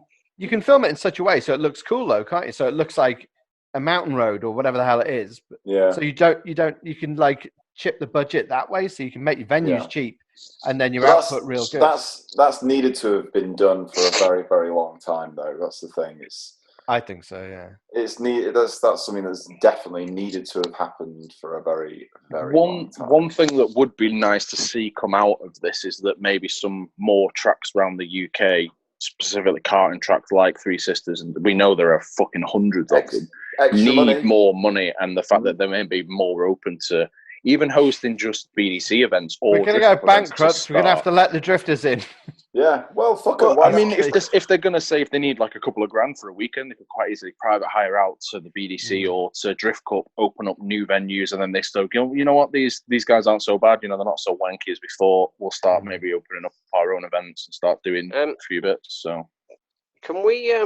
It's 22:08. 2 hours. Yeah, that's what I was about to say. You're the bosses. Can we fucking go? I'm bored of your shit. Dan. Yes, we'll go. I'm bored and grouchy. Thank you for listening. Drive my fucking car. I mean, Danny's basically coming out of nap, hasn't he? Danny is never, ever going to talk about anything. Ever. Well, you lot do all the talking for me, so. I'm sorry, Danny. We do. Danny, we asked you for a review on Destroy Knuckles, and you said, "Yeah, they're good." What else can I say? I hope Dan Pryor puts that on his Facebook, Instagram, and his website. Danny Wyman, they're good. They're good. I'll put that on Instagram. I'll put that on Instagram tomorrow. Danny Wyman. It's a separate clip. They're good by itself. They're good then, mate. Right, okay. I'll call it a day. So thank you for listening to the Low Origin podcast. If you're listening to this on iTunes, you're a selfish cunt, and you should go back and listen to it on YouTube for the revenue. Thanks very much. We need that 7p. Like this video so that we can earn 0.7 of a p. And interact, comment. I mean, obviously, we will have pissed someone off at some point. Alex, why are you saying all this? No one's listened to the end of this for shit. No one has listened to this. No one cares. Put comments at the bottom, and we'll all reply to them. Well, Dan won't because he's too lazy. But on iTunes, people listen right to the very, very end. That's creepy. Because you're nutcases, aren't you? We appreciate it. Yeah, we appreciate. So what we've learned is go add buy merch. Buy. There it is. Buy merch. And buy merch. Buy these cans. Fuck off. Just cancel it already. Let me go. Buy these hoodies. Let me out of here. Right. Zoom me out. I'll stop recording. Beam me up, Sky. Just get